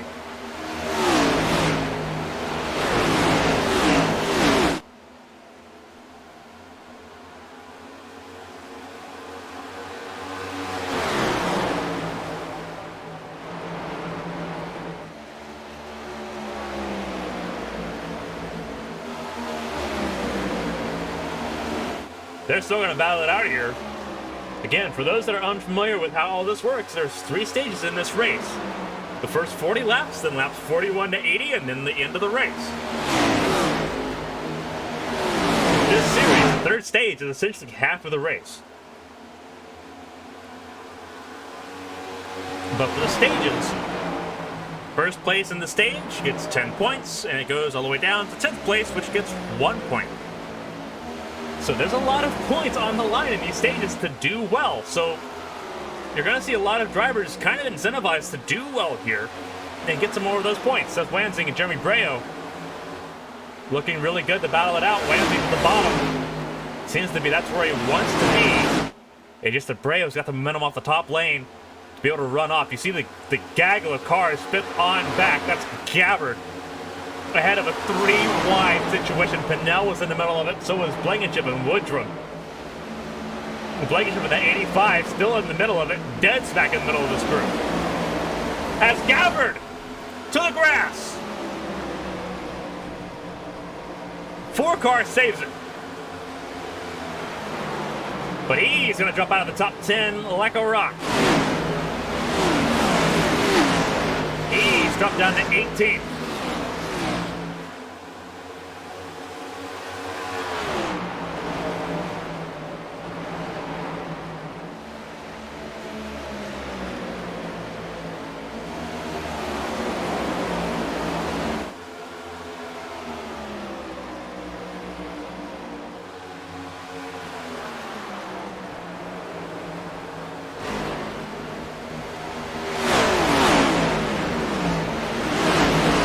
We're looking at this battle. You see the lead battle's gone down at the bottom of the screen.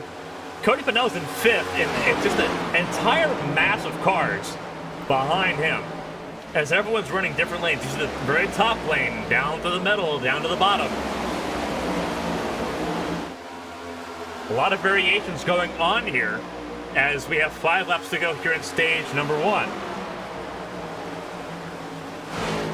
Blankenship in 6th. That's where he started. He's battling with Tom Sears. He's lost 3 spots from where he started. He did really well in the heats to try to make something happen. Somebody spun. Caution's out. That is Riley Wright, and I believe that's Kevin Feemster. It is Kevin Feemster.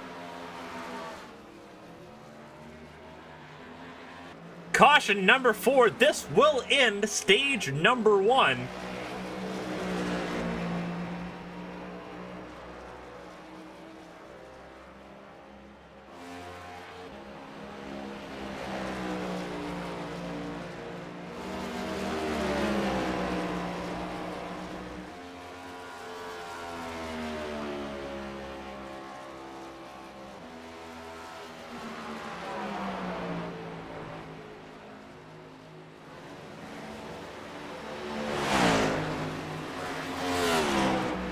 Well, to go and take a look at it here, that's the wrong yellow that we're looking at.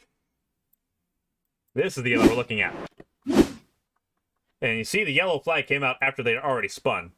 So we'll take a look at it. And it's just, yeah, Feemster got loose. Riley Wright, if anything, Riley Wright was going to be a little bit tight, but Feemster just got loose and got across his nose. There is nothing you can really say about that. We'll take another look at it. See if we can get a better angle of it. This is a closer shot. And we'll slow down. Yeah, Feemster just was getting loose. Now, Wright, you see Wright was pushing. He was pushing up the track, but Feemster was already coming across his nose. He was already about 30 degrees across his nose by the time they made contact. See the roof flaps keeping the car on the ground enough. But that impact with the wall, even with all the reduced speed, still going to hurt. Now, for Riley Wright, this isn't the worst thing on the planet because Riley Wright has not been to pit lane yet. He's not used his fast repair, so he's got an ace up his sleeve here. But here's Feemster. Riley Wright still going. Again, he's not been to pit lane yet.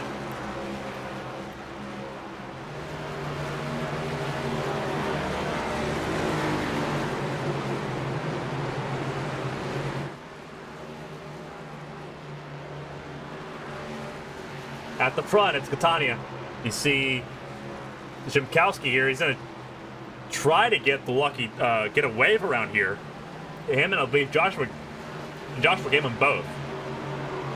We're going to try to get a wave around here. It'll put Jimkowski on the lead lap. It'll put Gaiman 1 lap down. It'll put him, the first car 1 lap down, and almost guaranteed a lucky dog if another yellow comes out. So not the end of the road for these two, but for right now, it is imperative. Riley Wright, where is he at? He's on pit lane. He just now uses fast repair. So he's going to come back out.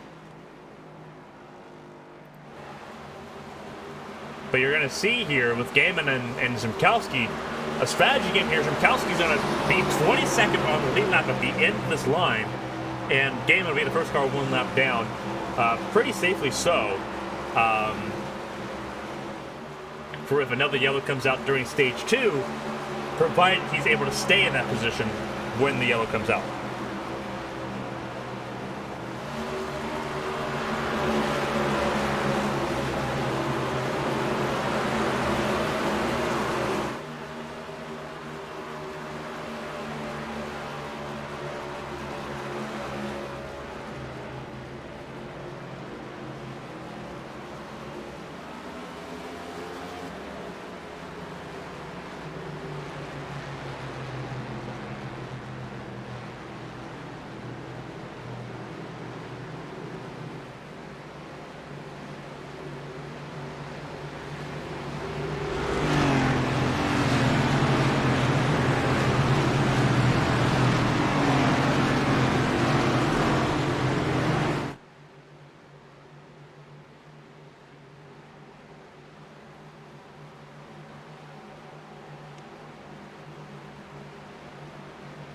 So it's going to be a single file restart here. Tristan Catania leading the field of green.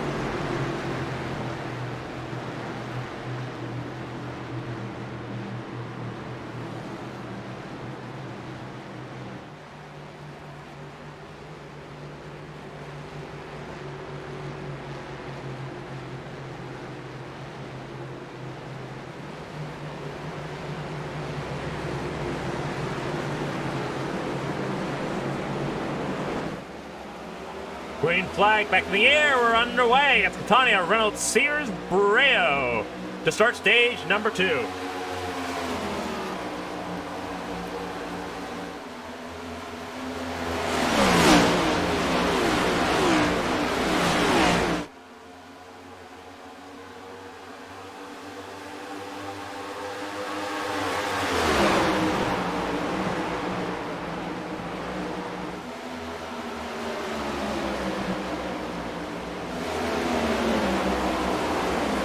You see the damage on Catania's car.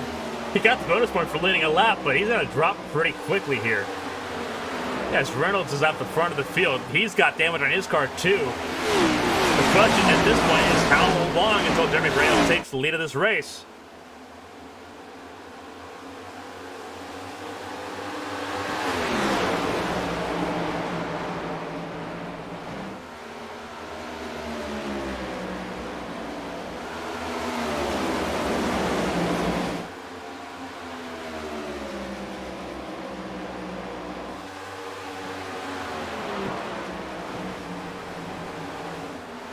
That is a yellow flag, and it is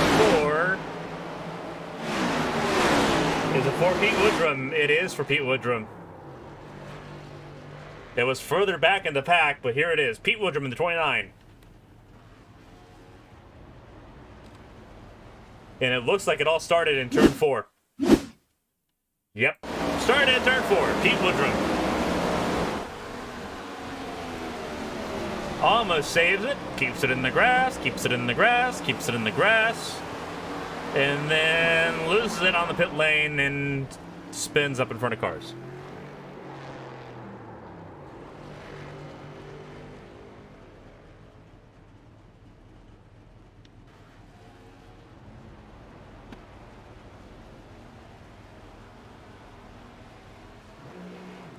It's a relatively tame yellow, but that's why we're under yellow for the 5th time.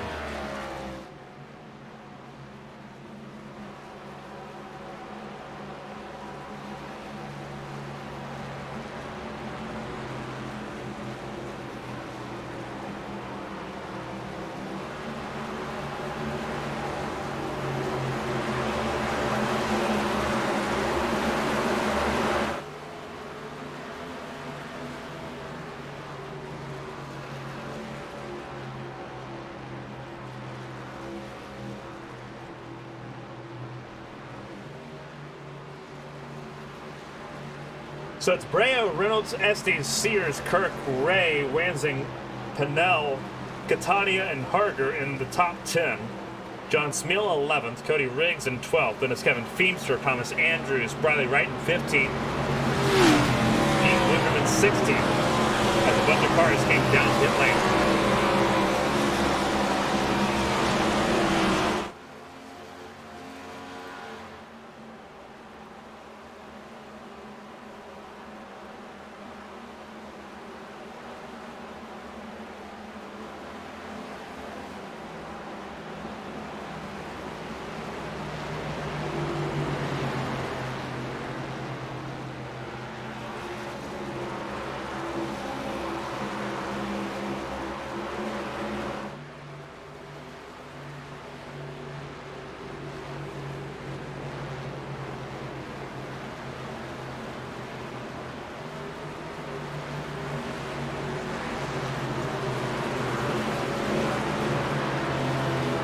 Alrighty. So I believe we're about to be approaching 1 lap to green. You see 3 cars out of this race. Josh Garrison, Trey Bass, and Brian Rupert out of this race. It's Breo at the front. Then Reynolds, Estes, Sears, Kirk, Ray, Wansing, Pannell, Catania, Harger.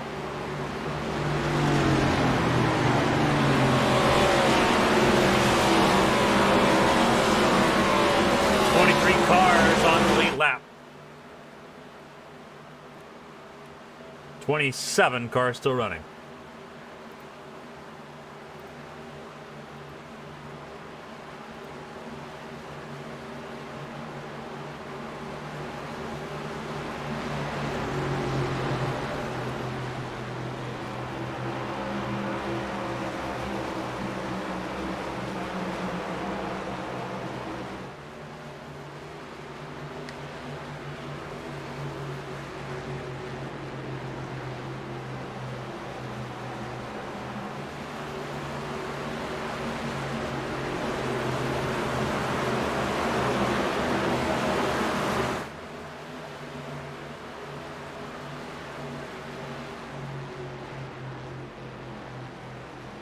This should be the last lap of yellow.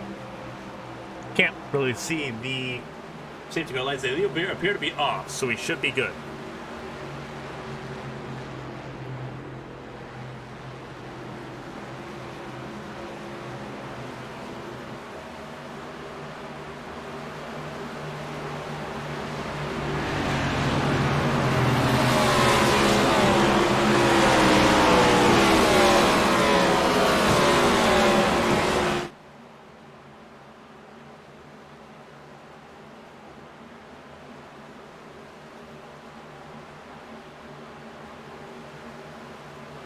Three cars on the lead lap. 27 still rolling. Garrison, Rupert, Bass out. 23 on the lead lap down to Pete Woodrum in the 20. No, it's Garrison 23rd. Josh Garrison 23rd in the 61 car. Here we go. Pace car pulls off. Breo in control. Single bar restarts here in Atlanta. Breo goes. We're underway once again.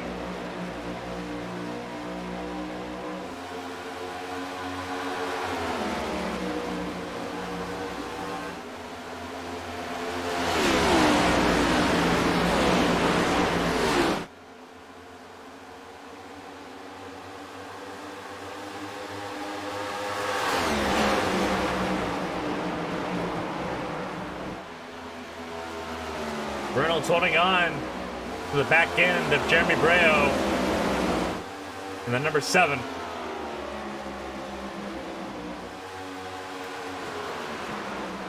A little bit further down, there's Toby Estes in 3rd. And that was Reynolds that slipped down, got loose, saved it, but he'll drop spots here. At least a few. He'll end up in 7th here.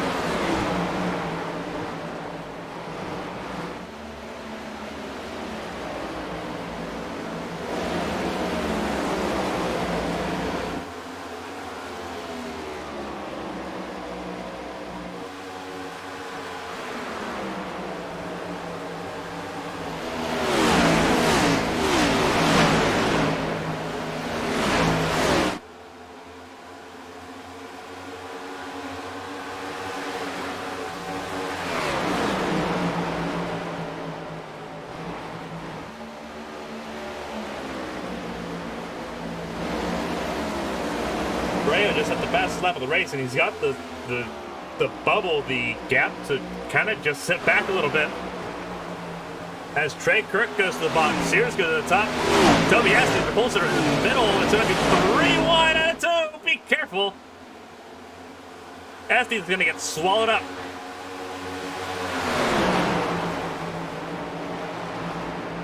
Sears up to second. As he, I believe, might have just tagged the wall there. He's going to give it all back up.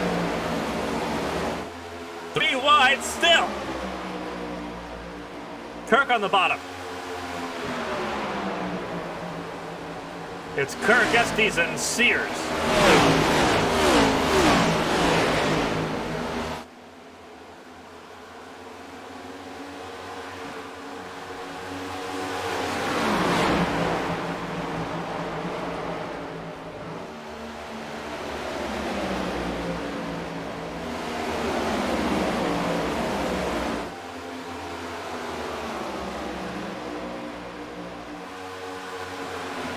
You see Seth Wansing in that number 9. He's moving up the field again. He's up to 4th on the inside. He's battling with Tom Sears. Sears on the outside. Tag the wall there, not losing some momentum. Cody Pannell also in this conversation. Team sideswipe cars, 1st, 2nd, and 6th so far. I believe Reynolds there in 7th also as well. Cody Harger in the 8th spot. John Smeal in 9th. Donald Ray in 10th.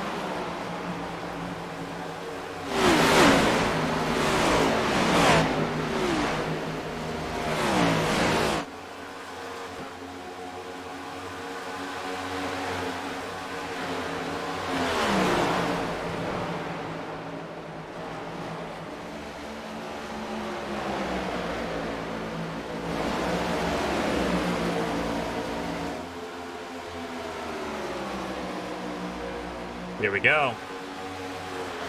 Ray is battling for 10th. That's Bradley Wright, who just used a fast repair, so he's got a completely brand new car. Gonna try to put it to use against our Daytona race winner.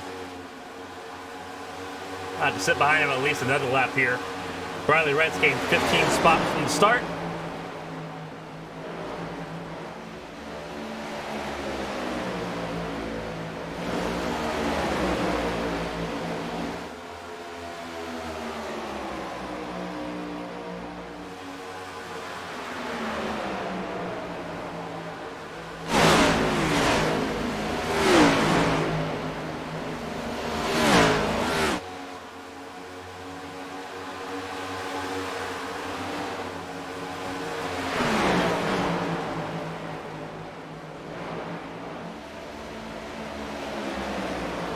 This is again the battle for 10th.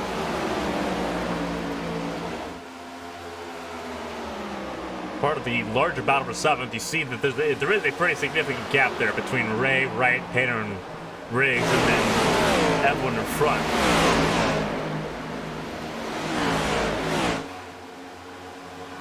See if they can catch him.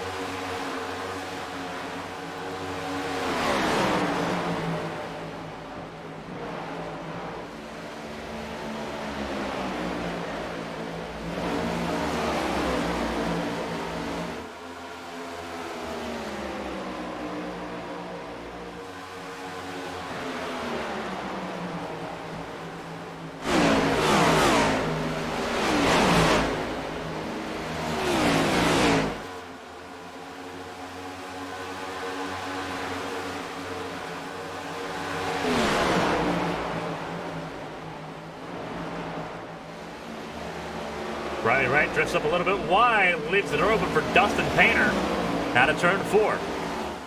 So here we are, we're on lap 59 here of 163. There's Jeremy Breo, if you wondered how far away he was. Breo's doing pretty well right now, 2.9 between him and Kirk. He is set sail.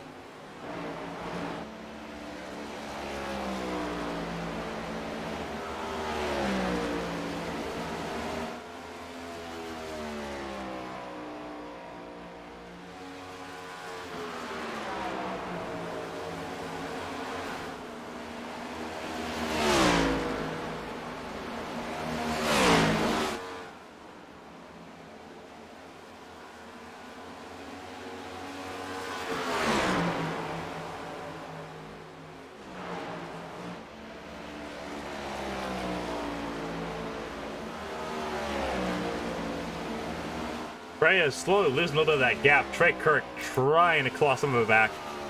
Again, into stage 2 is on lap 80. Right now, it's looking pretty safe right now for Brea. 2.6, 2.7. Between Brea and Kirk. Toby is another second behind that.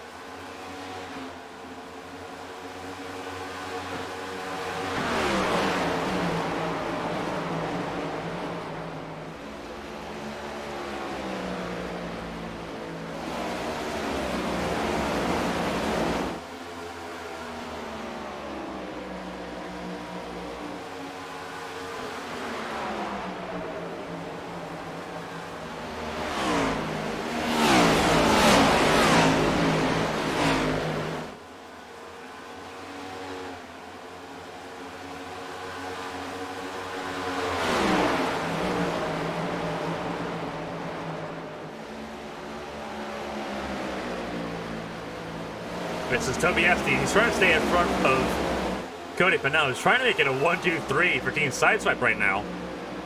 Harger in 5th. Sears in 6th. Tommy Reynolds in 7th. He's recovering a little bit here. Then it's Wednesday down to 8th. Jonathan Smith in 9th. And Donald Ray in the 10th spot.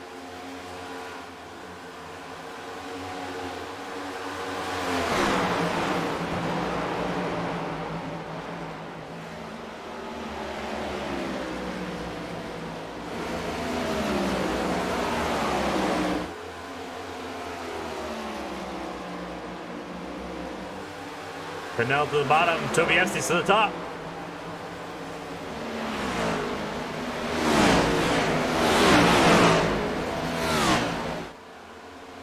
What's going to happen here?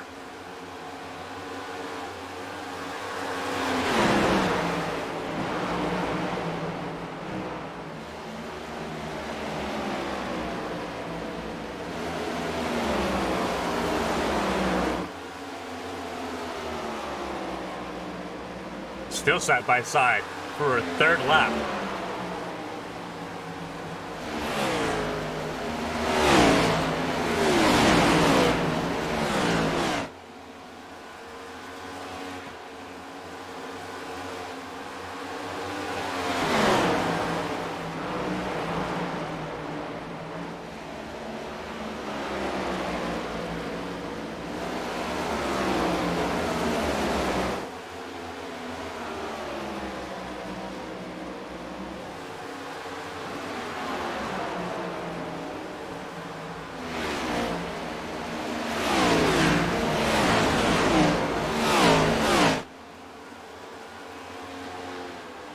That's a car loose. That's Donald Ray. And that's going to be another yellow. It's got to be. And there it is. That was Ray. That was Reynolds. And I believe Dustin Painter. There's Dustin Painter.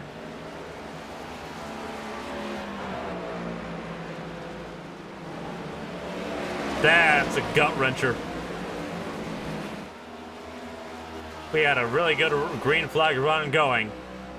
But Donald Ray got a little bit loose.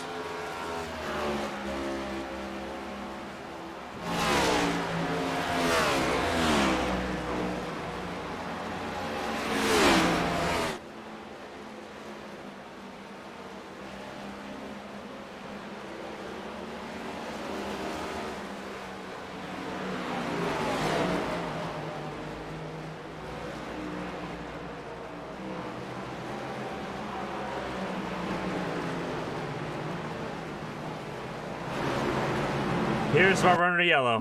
And you see here, and again, another really interesting freeze frame. You see Ray already on the bottom there.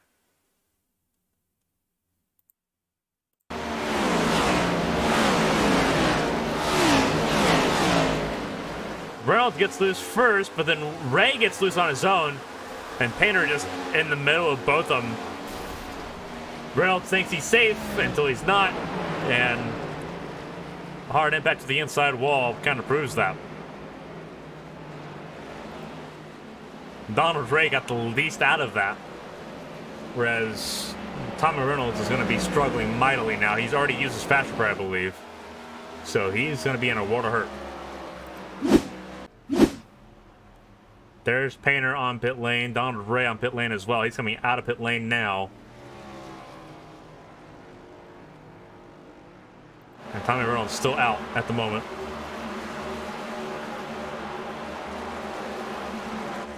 Here we go. Jeremy Brea at the front of the field. Then it's Trey Kirk and Toby Estes in the top three. Cody Pannell fourth. Seth Wansing fifth. Tom Sears in the sixth spot.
Again, Breo at the front here. When we go back green, I believe we're going to have about 10 laps to go. The lights on the pace car are off. So we should have about 10 laps to go. It's Breo, Kirk, Estes, Pannell, Wansing. Again, stage 2 ends in about 10 laps when we go back green. Because it ends on lap 80.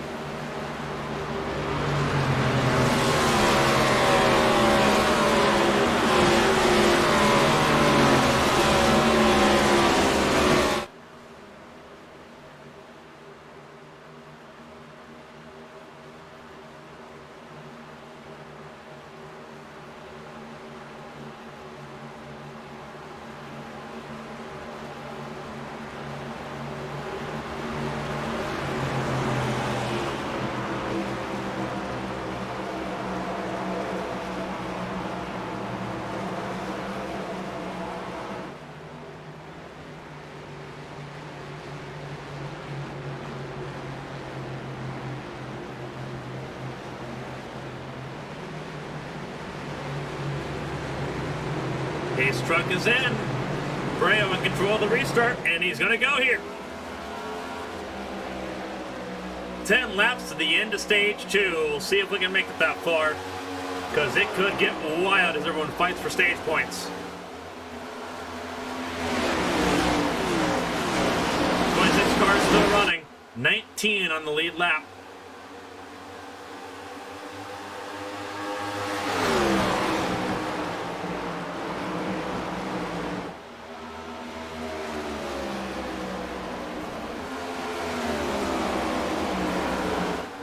There's a suspense somewhere. Oh, that's what it is. Oh, wow.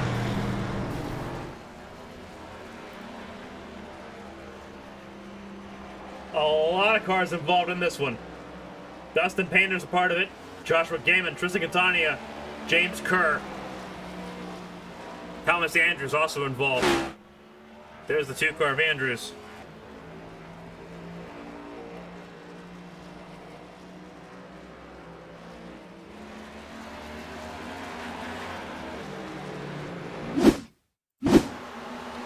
Here's what happened. A good look. Oh, wow. Gaiman and Kerr at the same time hit the outside wall and came down. Kerr's on the brakes, but there's a bunch of cars that have to get through somewhere, and that's very late on the brakes there for Ben Choate. Had to have seen that coming.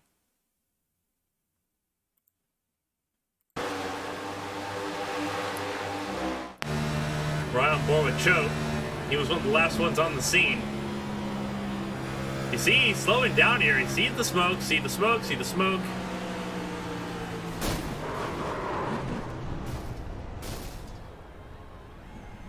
That was avoidable.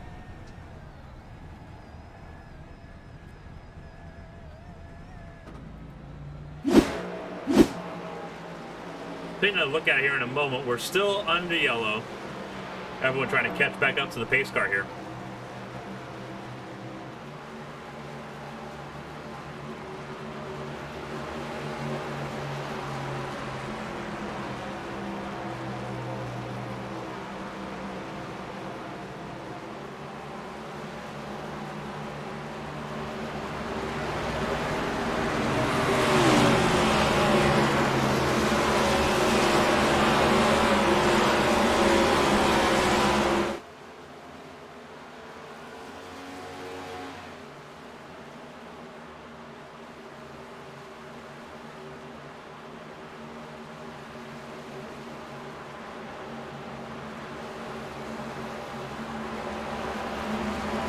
So Brea Kurt, everyone's still staying out here, which is interesting because they've been out, especially those that are in the top 7. They've been on the same set of tires and everything since the end of stage 1, since lap 37.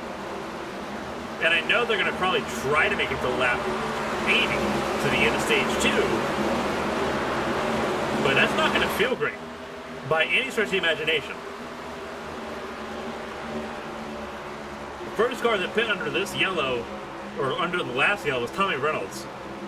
Cody Harger is on pit on 67 as well. Donald Ray pit on 67. Pete Woodruff, who had damage, was involved in that last incident, just pit. But a lot of cars staying out here, trying to make it to the end of stage number 2, knowing that as it sits right now, it's a short run to the end of stage 2.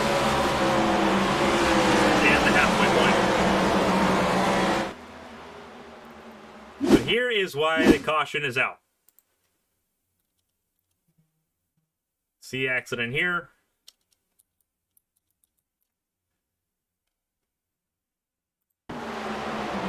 Tagging the wall. Joshua Gaiman behind also tagged the wall. See him sliding down. There's Tommy Andrews. And it just gets really ugly.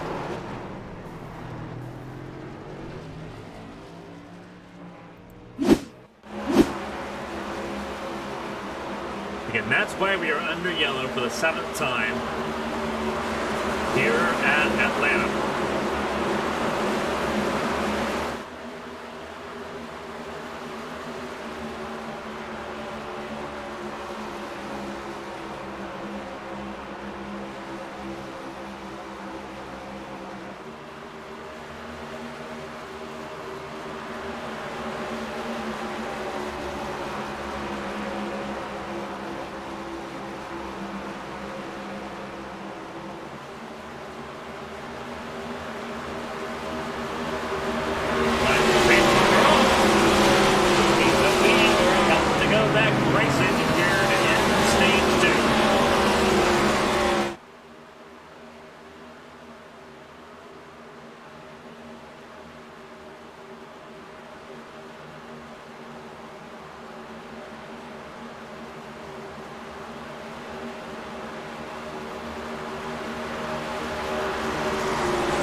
Green flag back in the air. Brea leads Trey Kirk, Toby Estes, and Cody Pannell.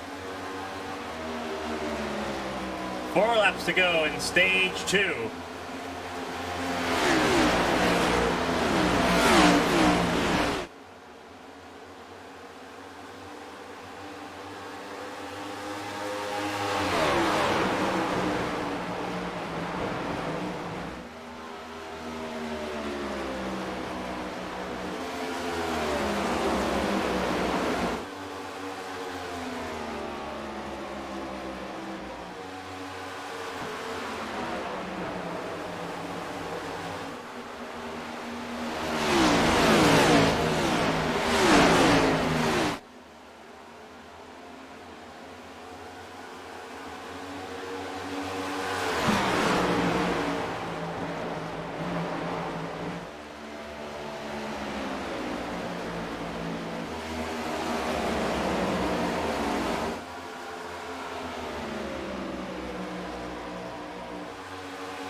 2 laps to go in stage number 2. So breaking up pretty good for stage number 3. Everyone's spaced out a little bit here. We should see this one end under a regular green and white checkered flag here to end the stage. The question right now is, can Trey Kirk and Toby Estes keep up and pass Jeremy Breo before that point? You have 1.5 miles to figure it out.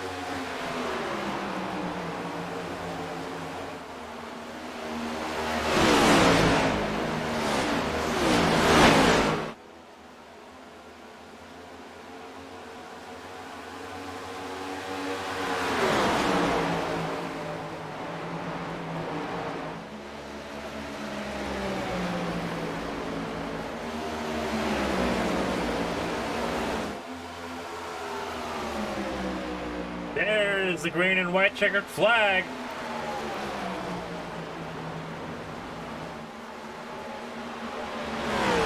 That'll end stage number 2. Jeremy Breo taking the full 10 points from stage 2. Had a Trey Kirk, Toby Estes, Cody Pannell, Seth Wansing, Jacob Blankenship in 6th. Alex Jimkowski recovers to take some stage points. He'll finish 7th. Tom Sears down in 8th. Tommy Reynolds takes 2 stage points in 9th, and Bradley Wright the last stage point for stage 2 in 10th.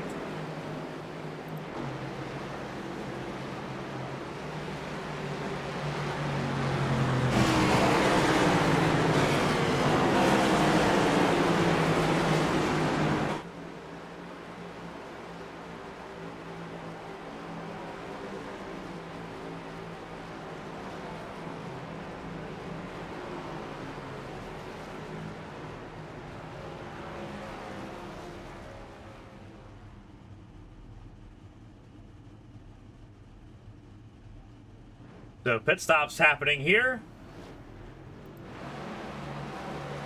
Those that stayed out, they pit on the last 2 cautions. Archer pit on 67, Gaiman pit on 73, so did Pete Woodruff. Donald Ray jumps it out of pit lane. He'll take the lead out of pit lane, provisionally speaking. Breo will drop down to 2nd on pit exit. Again, Archer, Gaiman, and Woodruff, they pit on the last caution, so they don't have to pit here. Kirk came out 3rd in line, Pannell 4th in line, Estes 5th in line. So, bit of a shakeup here. Jimkowski, a big loser. He'll drop down to 15th when we get back going here. That is a huge drop for Jimkowski from 7th to 15th. A loss of 8 spots for him. But Archer now leading laps here at Atlanta.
But it doesn't appear that Harger, Gaiman, or Woodruff are pitting this time, so they're going to be the ones that start us back under green here when we start stage number 3.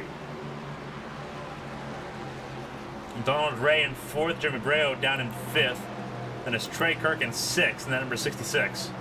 Cody Pannell in the 28th, Toby Estes in the 78th, then it's Jacob Blankenship in the 85, Seth Wansing rounds out the top 10, and then number 9 machine All eyes will be at Jeremy Breo. He lost a spot to Donald Ray on pit lane. He's won the last 2 races at Las Vegas and Phoenix coming into tonight, trying to make it 3 in a row.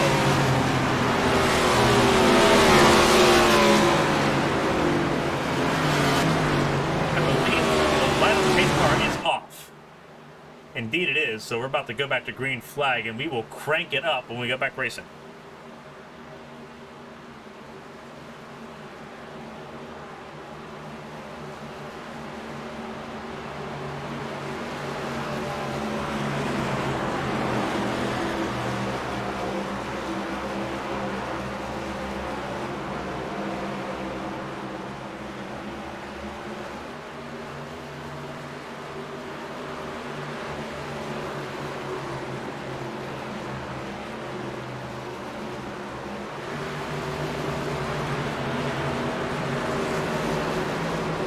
Green flag back in the air. We're underway for stage number 3. It's Cody Harger in the front. Gaiman and Woodrum top 3. We're going to crank it up for you.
You see Breo on the bottom here. Donald Ray on the second and the inside line, trying to get around the cars that did not pit. Harger in that number 32. Gaiman in the 61.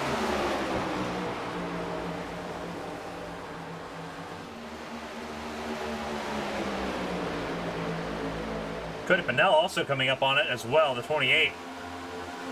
Trying to get around those that stayed out. Pete Woodrum's already dropped down to 13th. He's already well out of it. But for Harger and Gaiman, it was a chance to get them a breath of fresh air and get them out of the traffic. And now when they drop back, they'll drop back slowly over time here. And what they're hoping is that they'll eventually still be above where they were going to be had they pit with everyone else. Tommy Withers has had issues. And you see the damage on that car. That is not a clean looking race car. That car is pretty trashed.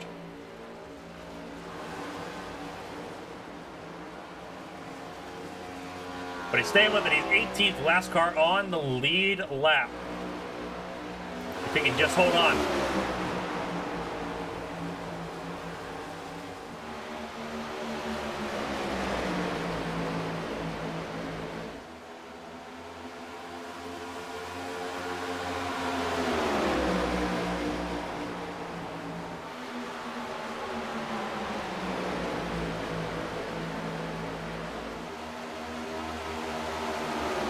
Gave him a little bit of a wiggle in the number 61.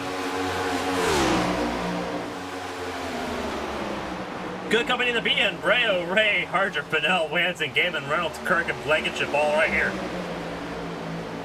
They see Blankenship's 3 seconds off the pace, but Blankenship would not be bad as caution has come out. Who's it for? Matthew Kent. And it looks like Thomas Andrews. Yeah, that 2 cars. Junk. That is a lot of damage to that number 2 machine. You can hear it's off. Oh, that is a horrible look for that number 2 machine. He has had no luck today. And Matthew Kent's luck has gone from bad to worse, too. Did so well in the heat race. His best ever result in the heat races. Only to have his race go this poorly. Not a ton of damage on the 31, fortunately. But another setback for him. He was the first car not on the lead lap, and now it's going to go to Daniel Maddox at the lead. As far as lucky dog.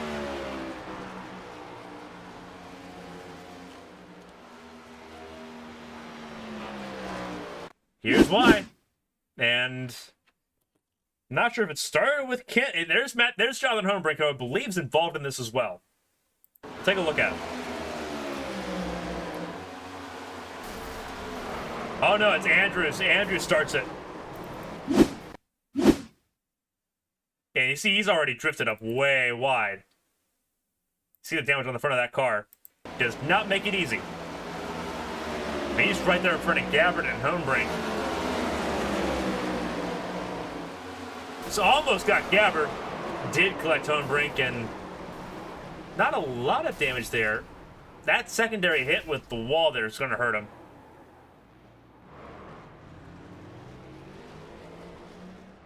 But not the end of the world.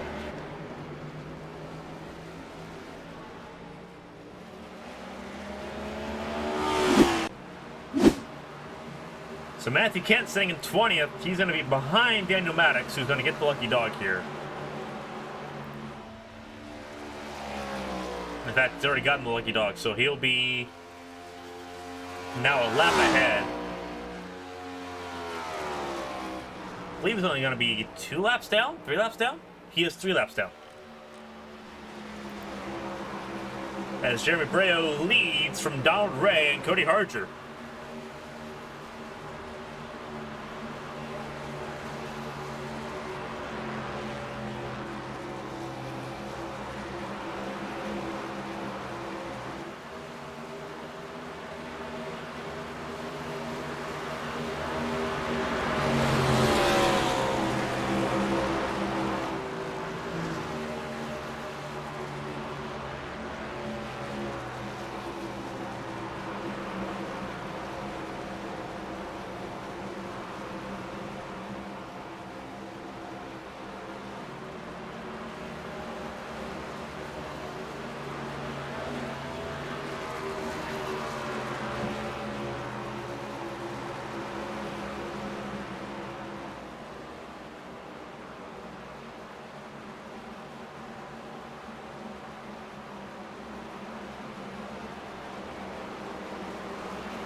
So this is going to be interesting here.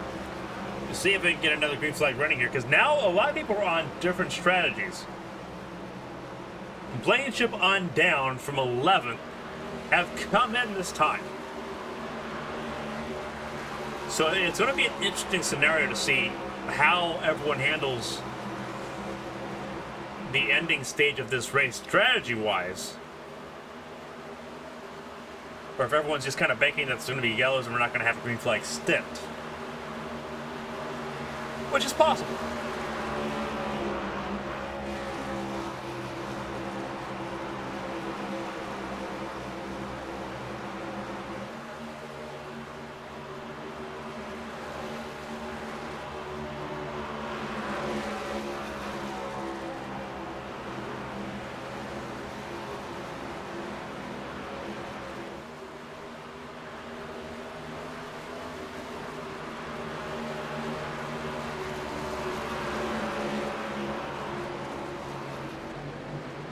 Green flag back in the air. We're back underway. It's Breo over Ray.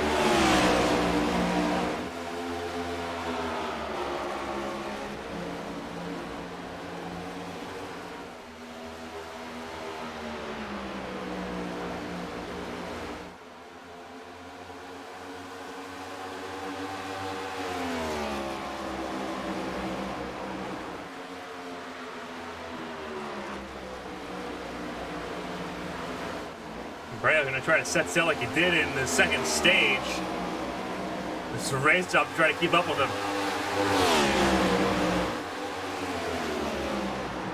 Right now, officially, Cody Hardinger in that orange machine on the oldest tires in the grid. He's just trying to hang on for your life.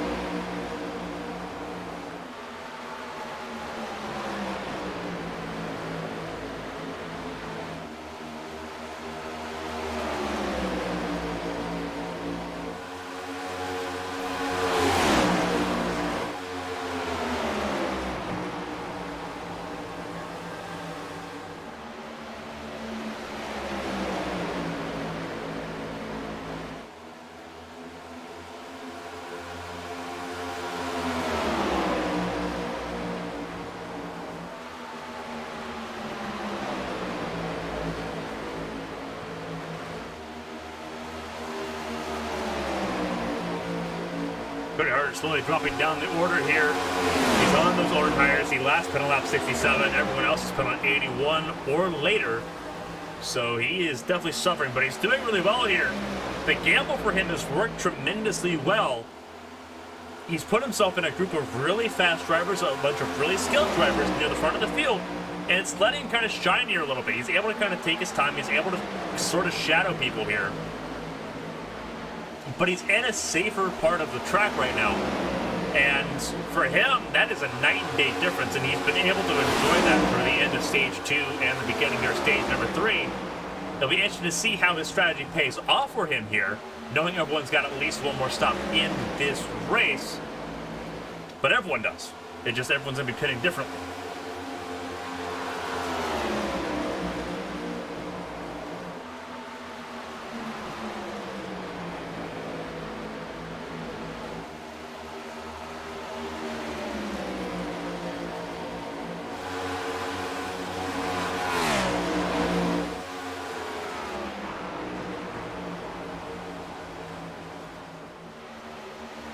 So Hardinger sitting in 6th. He's he's sitting well. He's doing really well for himself. He's ahead of Donald Ray and Bradley Wright and John Smeal, who themselves are having good races so far. And Joshua Gaiman has recovered from an early excursion to be in this top 10 conversation. Right now, things are looking really good, although keep an eye on that 61.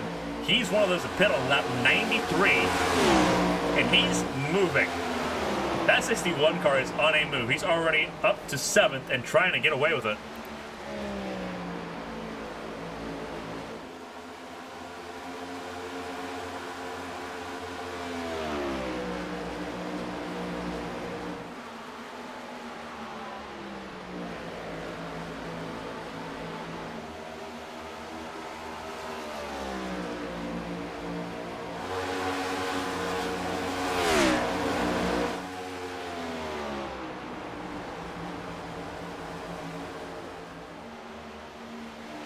So again, Cody Hardinger trying to stay in this lead group, but he's slowly losing it. Those tires beginning to show their age.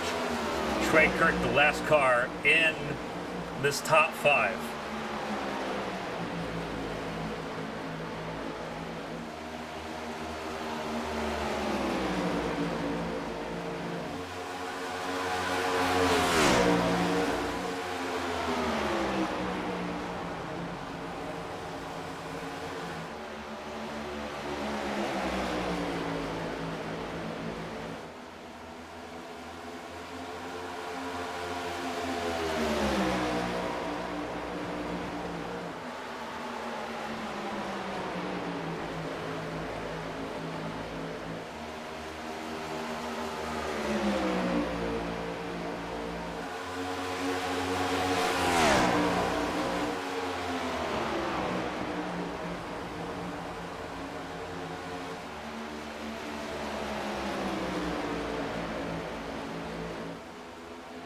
Top 5, still really close. Breo's not been able to pull away the way he did in stage 2. You have to wonder if it's because everyone's on the same tire wear or the same age, having all been on lap 81. Josh Galen in 6th. Again, keep an eye on that 61. 12 lap different tires at around this point do become more of a factor. So that 61 sitting best of the rest so far as far as those that may have to stop the latest to make that final pit stop. But to my understanding, you can't go 70 laps on a tank of fuel here. So everyone's got to pit. No one can get away with it unless they were pitting now. You'd be able to possibly get 50 laps, which would be what we're approaching here. But you can definitely not get above 60.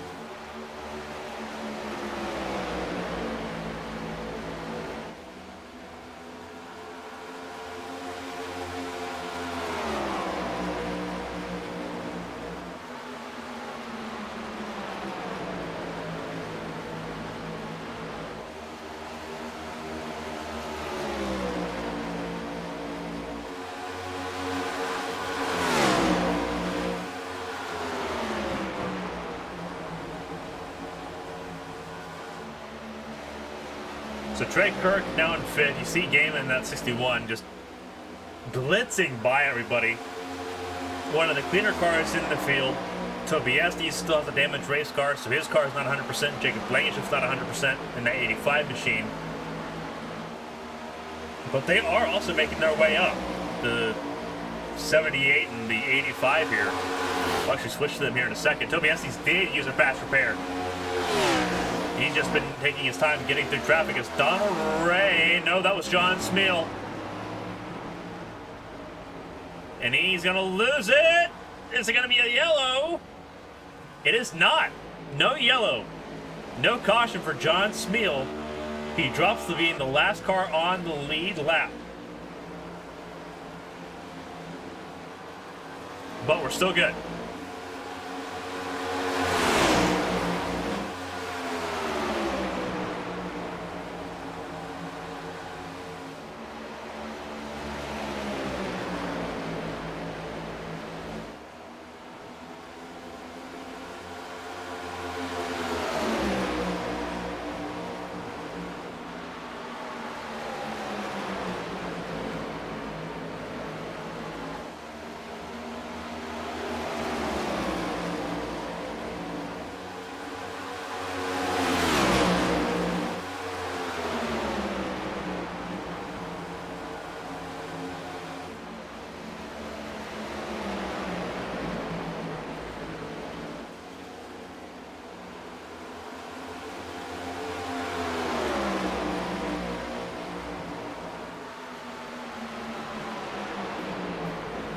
There's a car in the wall. It's Breo!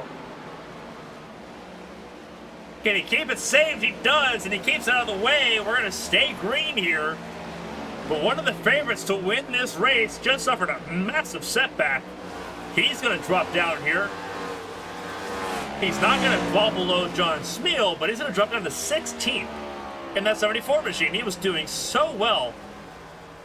And now he's handed the lead off to his teammate, Cody Pannell, who's got a battle with another Team Sideswipe driver in Tommy Reynolds.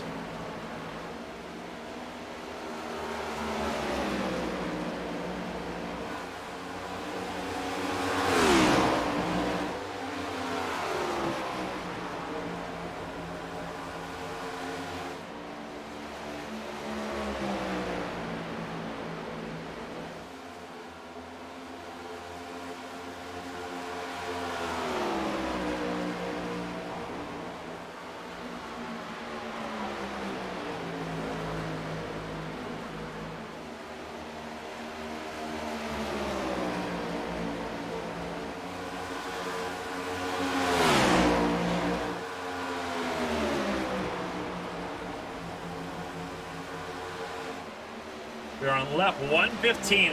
The 61 looks so strong right now because he is on those pressure tires. He's already battling for second place with Reynolds here. And it's a matter of time before the 61 of Gaiman does get around. Right now, there's a lap car on the bottom here. I'm not sure which one it is. That is 75, James Kirk, our Fontana race winner.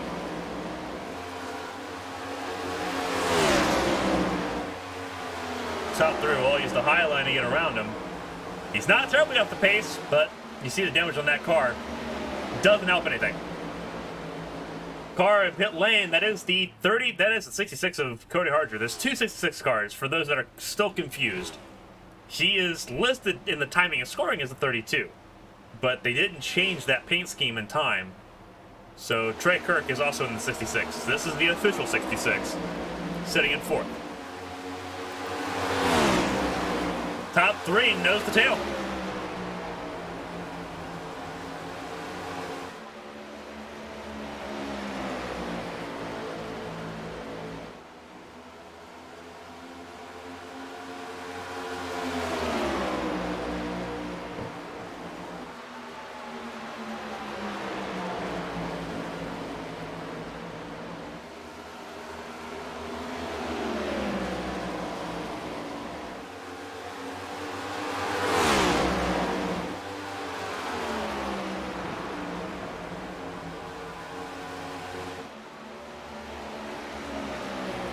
Trying to maintain that 1-2 right now for team side swap. It was going to be a 1-2-3. It still could be with Trey Kirk.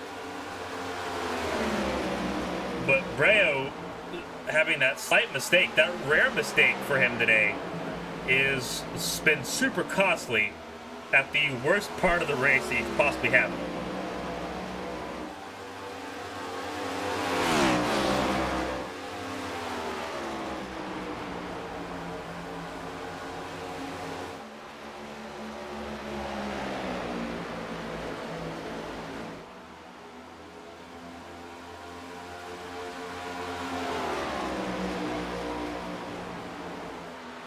Right now, Gaiman's not pressing to become the race leader here, which is an interesting situation because I believe that's a saving strategy. I don't know why you'd want to save here, knowing that you've already at a 12-lap advantage.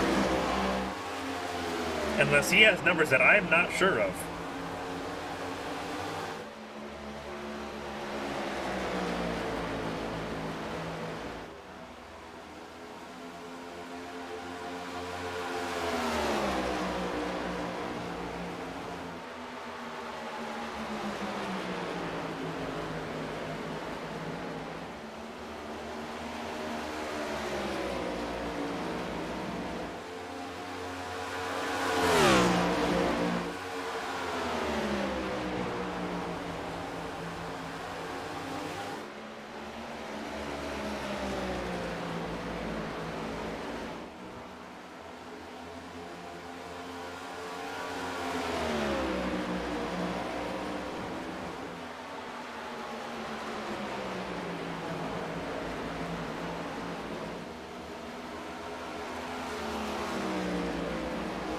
Pannell and Reynolds.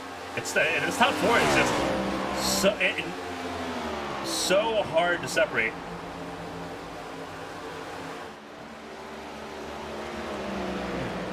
Tommy Andrews was saying a tough day for the Blue Dudes. It was a really rough day. It was either bad luck or no luck at all for the number 2 car.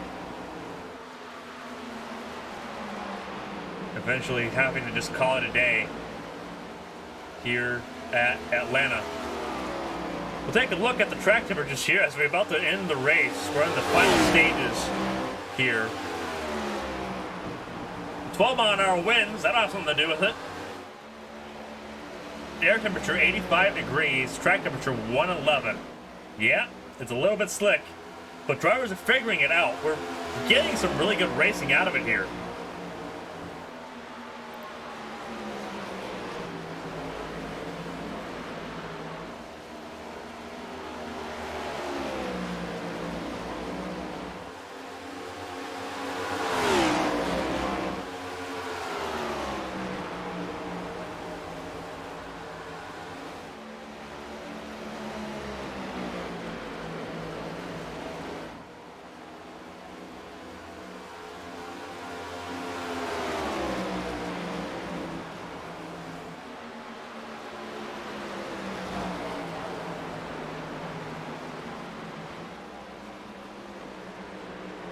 Pit stops happening. Green flag pit stops. And Gaiman came in. Gaiman came in with them. That might be a penalty for Gaiman. For both Gaiman and possibly Reynolds. It's going to give the lead to Bradley Wright, but we'll have to keep an eye on that 61 because he was in the grass. That might be an unsafe pit entry.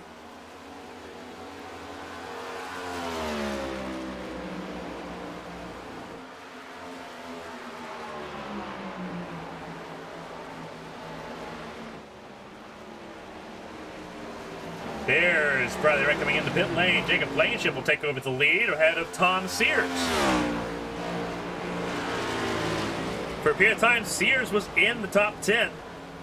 He's been more quiet and reserved in stage 3 here. A caution here will put him right back in the mix.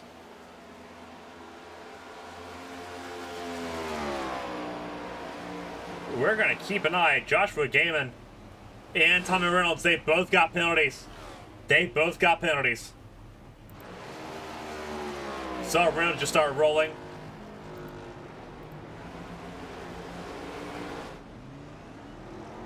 There's Gaiman, but he's going to go almost a lap down here. He does go a lap down.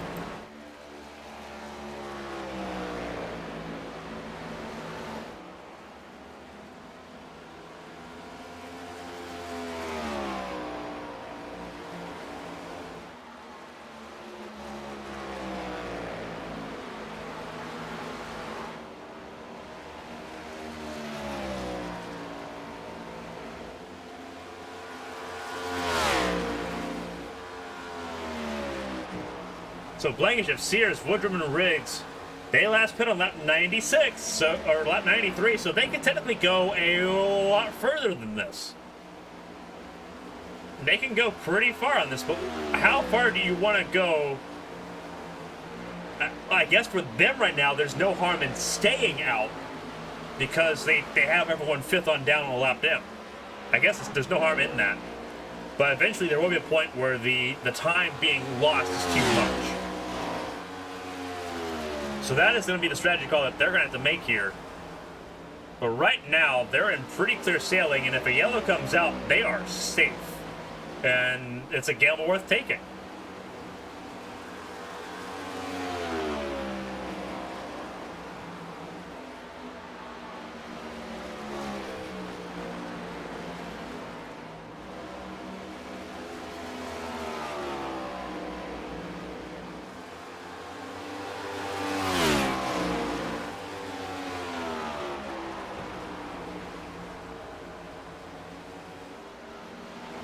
Sears catching up to Blankenship here. That might be a little bit of a battle for the lead.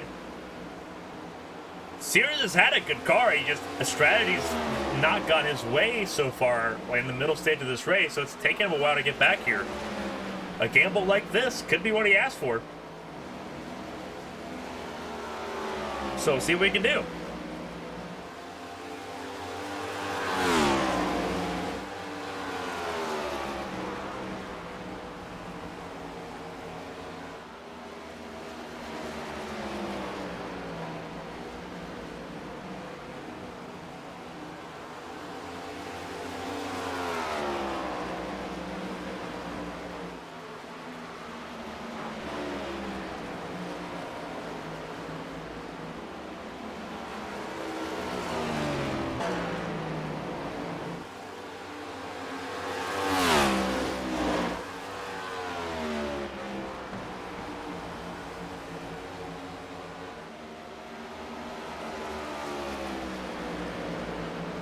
Tom Sears in pit lane. As you see, a couple of the race leaders. When everyone pits, that group of three, Pannell, Harder, and Kirk, they will be the ones to be back in control of this race. When Blankenship eventually pits, that's going to be how it is.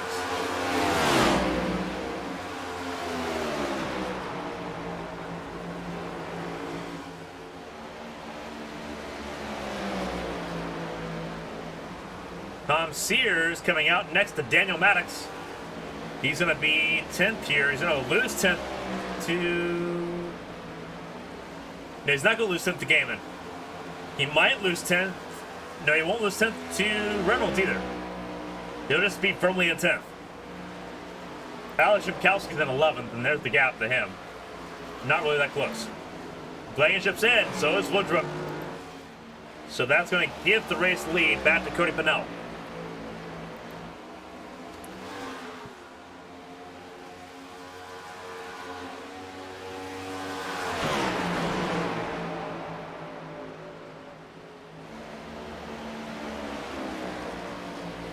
We're in the final 30 laps of this race, coming to 29 to go. No, excuse me, we're still on 30 to go. Leaders are just now starting that lap. They're going to get around as 20 of Jonathan Hunebrink on the bottom.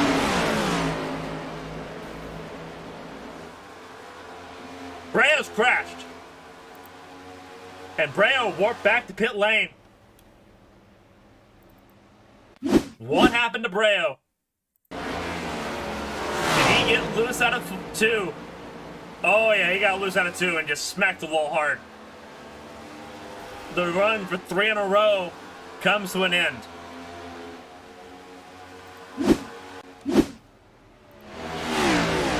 His teammate, though, in the race lead, it's Pannell, Kirk, Harger. Top 3. Harger just tagged the wall.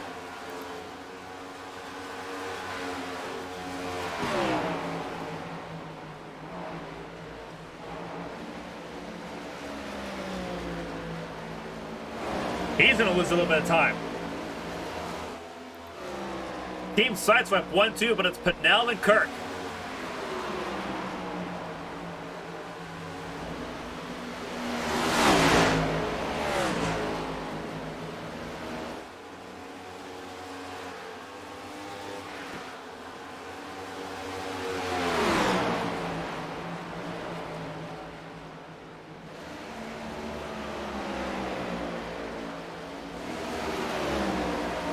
Six cars out of this race, 24 still running. But the battle for the lead is right here. Team sideswept 1-2, Kirk to the bottom. He wants the race lead, he's gonna get it. Clears Pannell.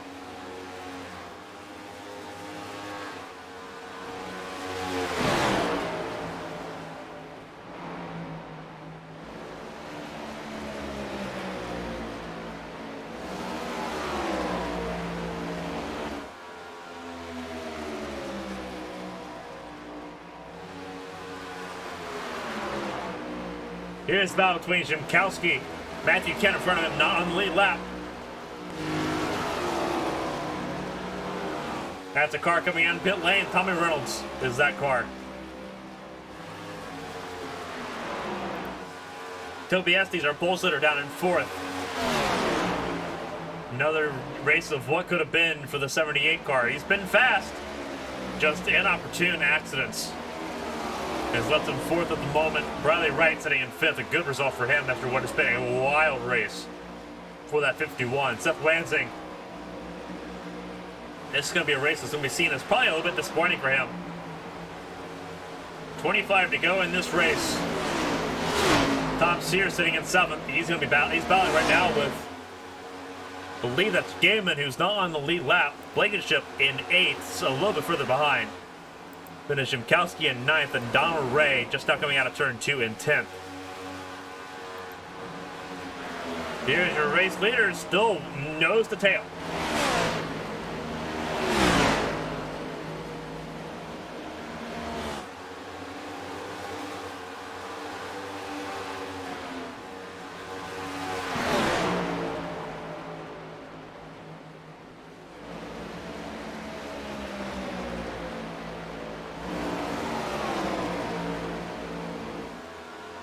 Gaiman down in the 14th spot. First car 1 lap down. If a yellow were to come out, he would be getting bailed out by that one.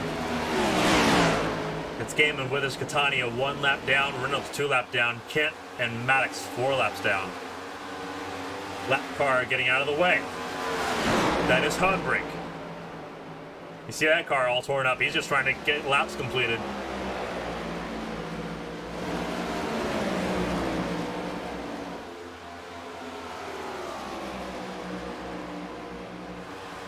See if Pannell can try to take this lead back here. With lap traffic, a lot's possible.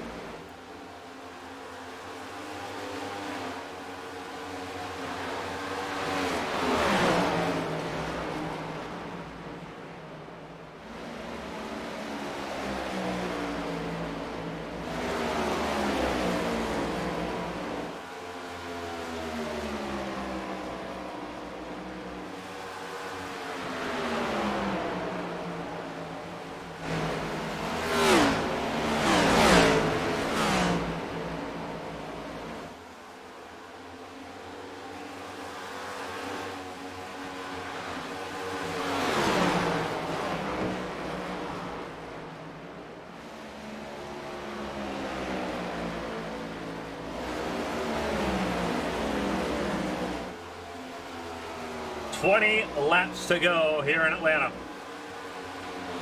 It's Cody Pannell at the front of the field, and it's them on their own. It's almost 5 seconds to Toby Estes. That is for third. Cody Harger is struggling. He is in the 5th spot. 3rd, 4th, and 5th are in this battle right here. Tom Sears in 7th, not far behind. So this battle could heat up massively. Battle for 3rd, a battle for the lead.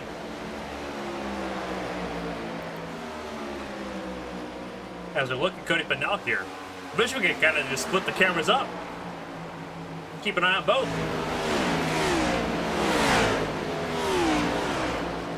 But here's the battle for the race lead. Trey Kirk up 13 spots. Cody Pannell, where he started.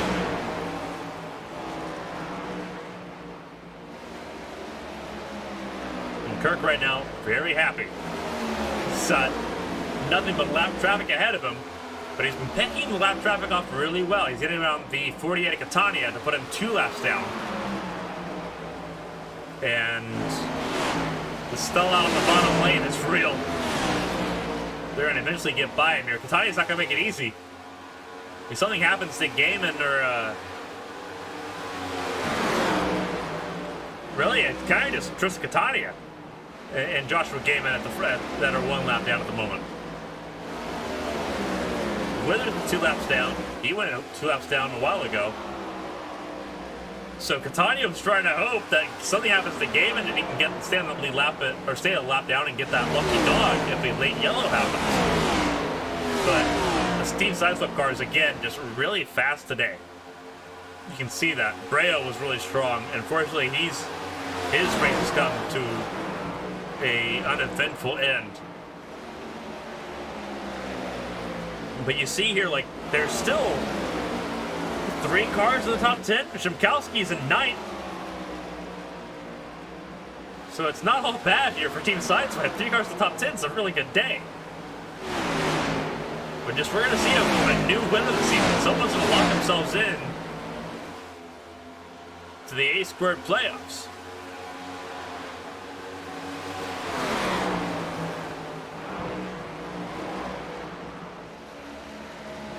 Just a question of who.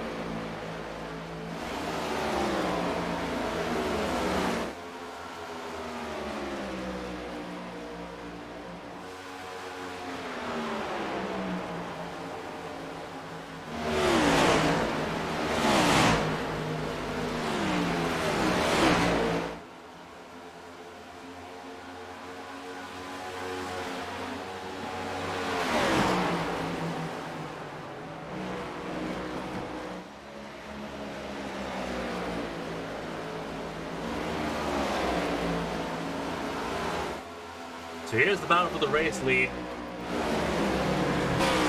Here's the battle for third. Tom Sears said that he was in range. Yeah, he's in range. He's up to 4th now, trying to reel in Toby Estes and take the podium spot away from him. Yeah, he takes the wall. Bradley Wright did a great job to stay off of him. That was almost a disaster. But he did a really good job. Jacob Blankenship, you see at the bottom of the board on your right, that's the gap. Harger comes in. He couldn't make it. He couldn't make it. Oh boy. Oh boy. Now everyone pit on lap 124 or so. Should be fine. But Cody Harger pit on lap 115. He could not make it. For those that are wondering what the numbers look like, it's not 50 laps. Looks like it's 45. Which is going to be really close. That's going to be really close. 163 is the laps being run. We're on lap 152. Theoretically, everyone that pit after lap 120 should be safe. But that's really difficult.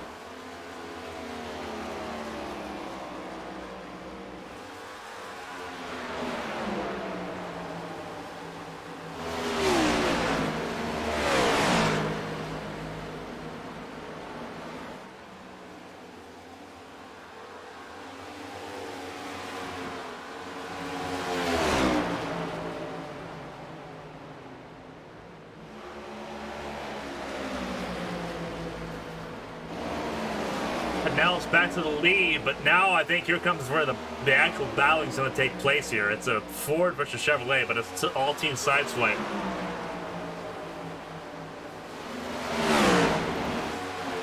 This is the battle for third. Again, 4 cars in a blanket here. Tom Sears still in the conversation, so is Riley Wright. And they've got lap traffic to contend with as well.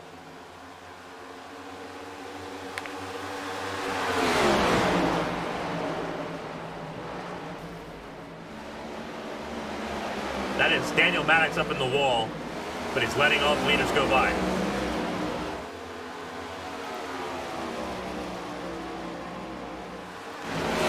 This is the lead. This battle's everyone in the top 5. Pannell takes the lead right back from Trey Kirk. We're within the final 10 laps.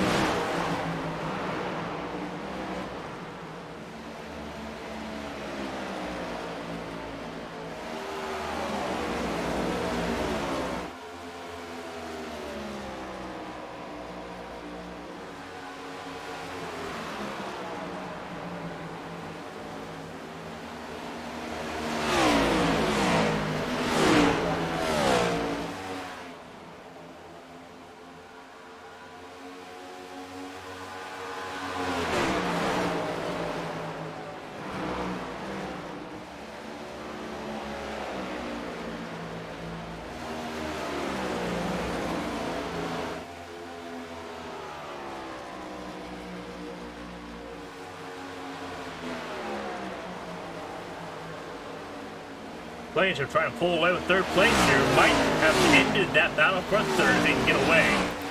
But this battle for the lead's not going anywhere. And lap traffic's making it a little bit more difficult too.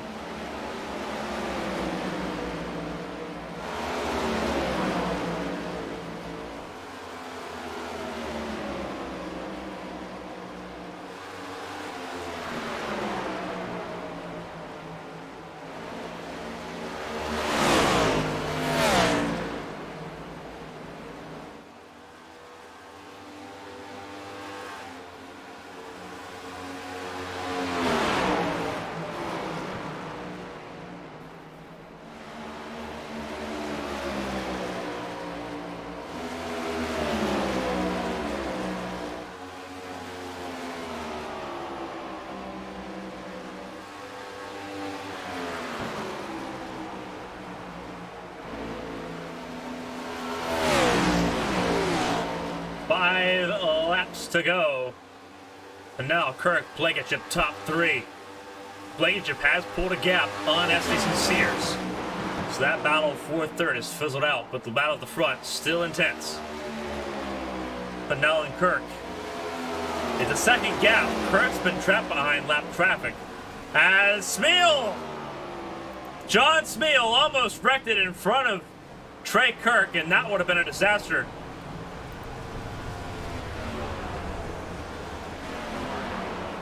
He's going to keep it rolling, and we're going to stay green. But that could have been an instant disaster.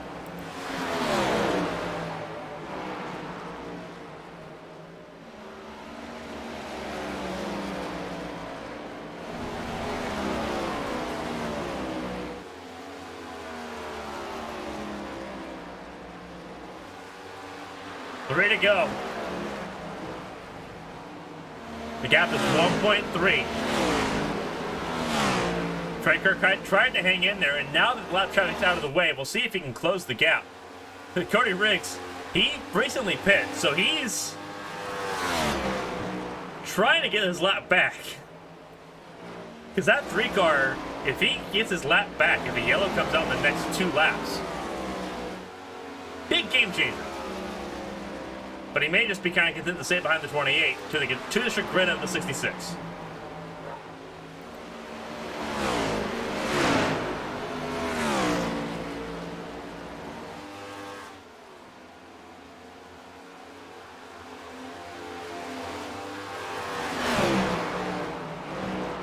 Coming to the white flag here in Atlanta. He's going to let Riggs go. Went up high, gave Riggs the bottom. 1 lap to go here in Atlanta. It's Pannell out front, and Kirk and Blankenship. Blankenship's cut the gap a significant amount. So has Kirk, but Kirk still has a lot to gain. 7/10 here in 1 lap. Not very likely here as Kirk almost spun it out of turn 2. We're going to get a first-time win of the season. Pannell's won. He won last season. But he's going to get himself into the win column here today. Cody Pannell wins at Atlanta.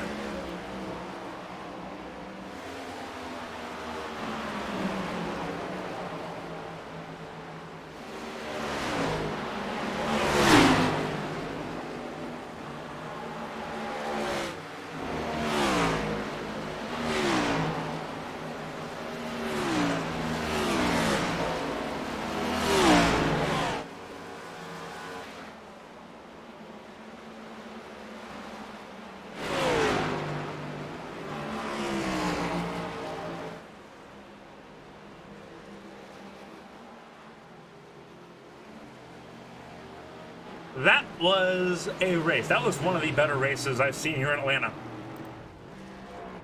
There you go, Cody Pannell. Your race winner here at Atlanta.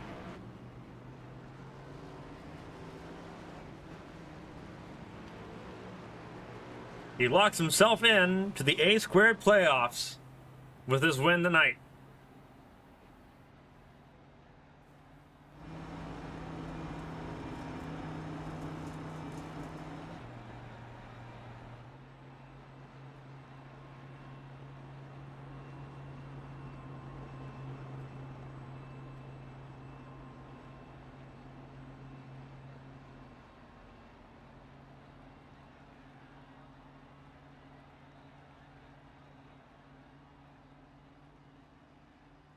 Now taking the Polish victory lap here around Atlanta in that CarQuest number 28.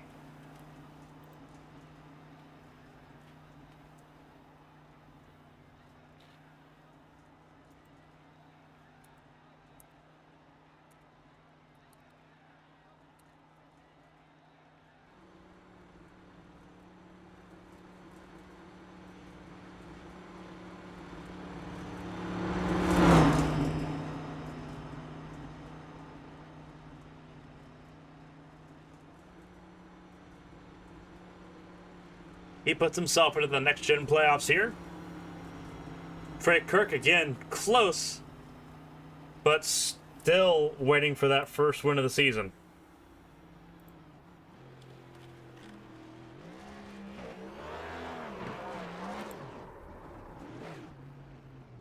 There you go.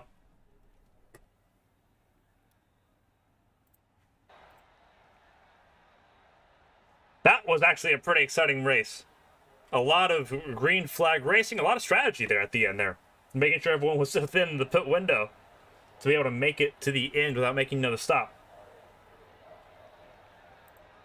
We'll take a look at the finishing results here in Atlanta. Toby Estes, this is the warm-up session. Here's the feature. Cody Pannell at the top of the standings. He wins here at Atlanta. Joining him on the podium will be Trey Kirk for Team Sideswap as well as Jacob Blankenship in that 85. Tom Sears close to a podium, but not close enough. He takes fourth place ahead of Bradley Wright. Seth Wansing in sixth ahead of Alex Shimkowski. Pete Woodrum in eighth. Cody Riggs in ninth. Donald Ray in 10th. Cody Harger made it up to 11th spot. You see Toby Estes, our pole sitter, was in the battle for the third position, but ended up dropping down to 13th. Had to pit at the end of the race. Joshua Gaiman in 12th between Harger and Estes. John Smeal in 14th. Then it's Tristan Catania in 15th. Tommy Withers in 16th. Matthew Kent in 17th. Daniel Maddox 18th on the road.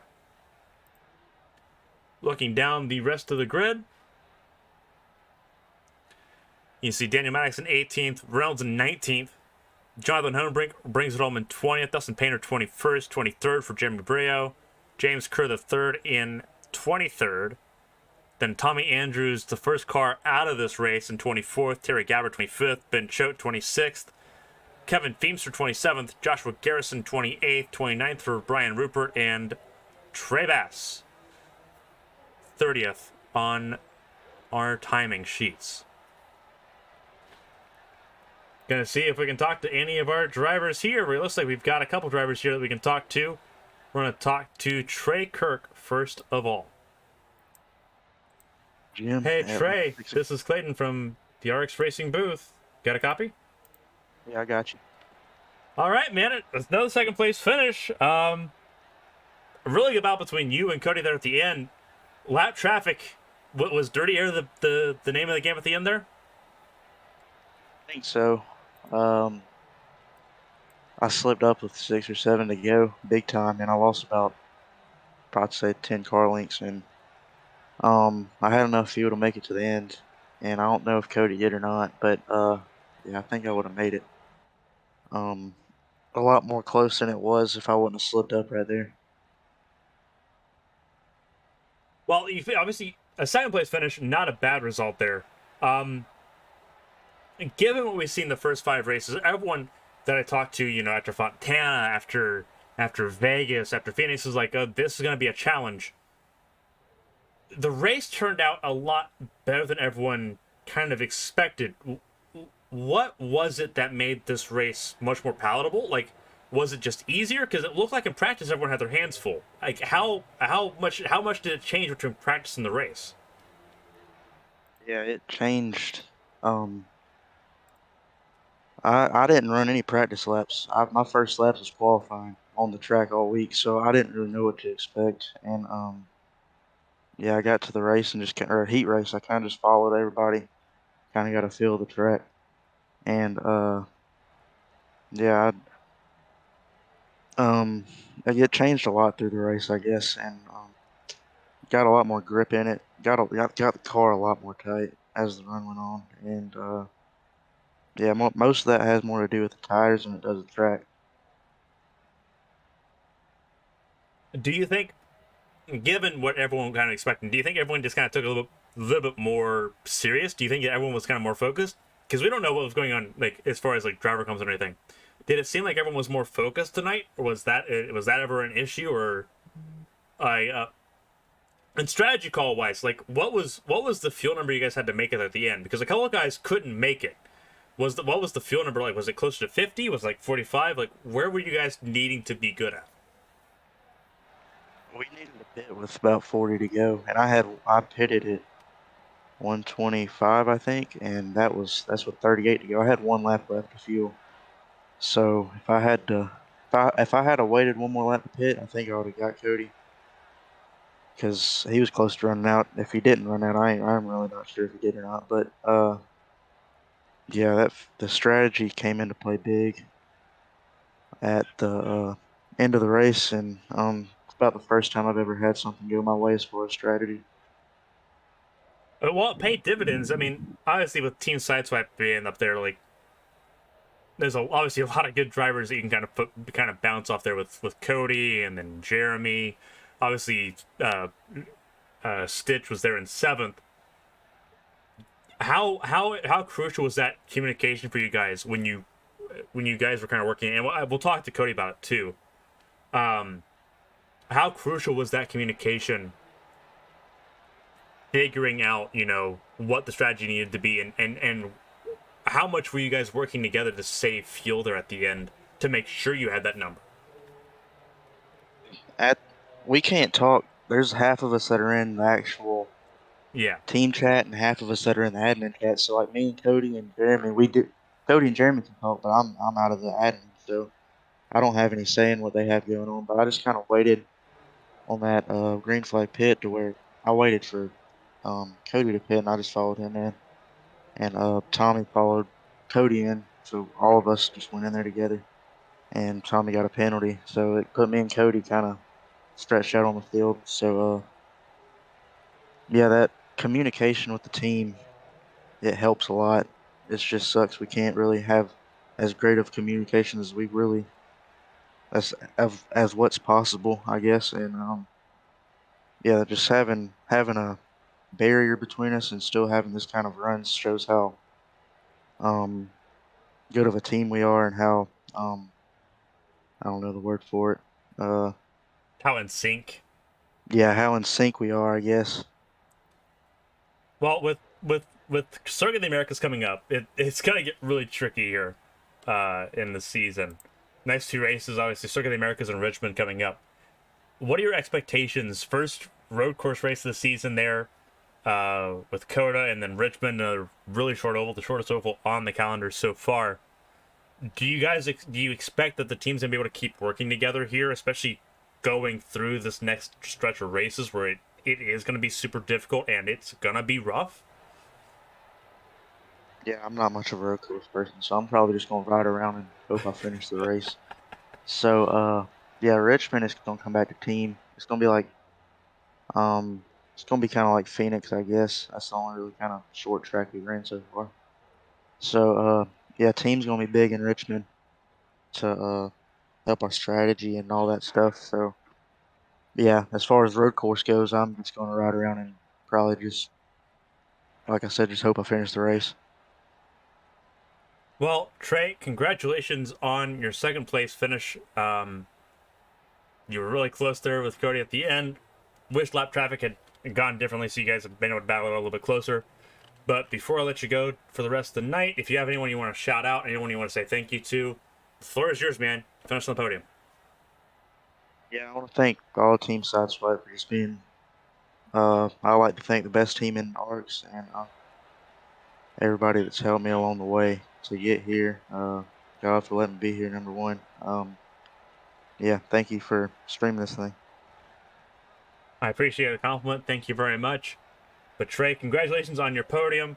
We'll see you next week at Austin. Sounds good. Alrighty. Next on the list, you see the results again at the top of your screen, starting with Cody Pannell, our race winner. In fact, here he is right now. Cody, what's up, man? Race winner, you're in the playoffs. Yes, sir. Glad I could finally get it done. That was probably one of the better races to have it happen, and just absolute racing at the end there. Obviously, we heard from Trey Kirk again. It's one of those situations where you got some of Team Sideswipe that are in the team, and some that are doing admin calls as well. Right. So a lot of silent calls there on strategy at the end. How proud can you be that this team's just clicking and clicking and clicking? Because it was another 1-2-3 potentially with Jeremy until he had issues later on. Stitch, he's not a full time, but he got a top 10 there. Like, how in sync do you guys have to be here to keep winning these? This is 3 in a row as a team. Yeah, I'm pretty proud of the little team that we've put together. I just feel like everybody in it clicks pretty good together, and like you said, there at the end, I knew it was going to be extremely close on fuel, and Trey and I both pitted on the same lap. And it seemed like even though we weren't even able to talk to one another, we had just kind of got there and settled in a groove and just were kind of both saving fuel until we know we were good, and then we were going to go for it. And I hate that he had that little slip up off of turn 4, because I know it was going to be, we were probably going to be side by side at the line. It was going to be a really good finish. But I'm just glad that the way it worked out was that 2 boys from Georgia were able to battle it out, and one of us eventually bring home the win. Obviously, I mean, you talk about strategy being important. How much fuel did you have left? Because Trey said that the margin was actually really tight. It was sitting about 40, maybe 45 laps if you stretched it. Were you really that tight on fuel? Yeah, I had enough left to do a Polish victory lap and then half of burnout, and I ran out. So it was really close. I think that if I had gone full out that last stint, that I probably wouldn't have made it on fuel. And usually I'm not too good at these strategy races, so I'm glad that one kind of worked out in my favor a little bit. I guess the interesting thing, because we saw you guys sit behind each other a lot. Like, you guys were tandeming, you were pulling away, but you guys weren't being aggressive at all. Were you both trying to save fuel? Were you working off each other to save fuel, just not being able to communicate it, or was it just coincidence that you guys were just able to kind of just sit around each other very well?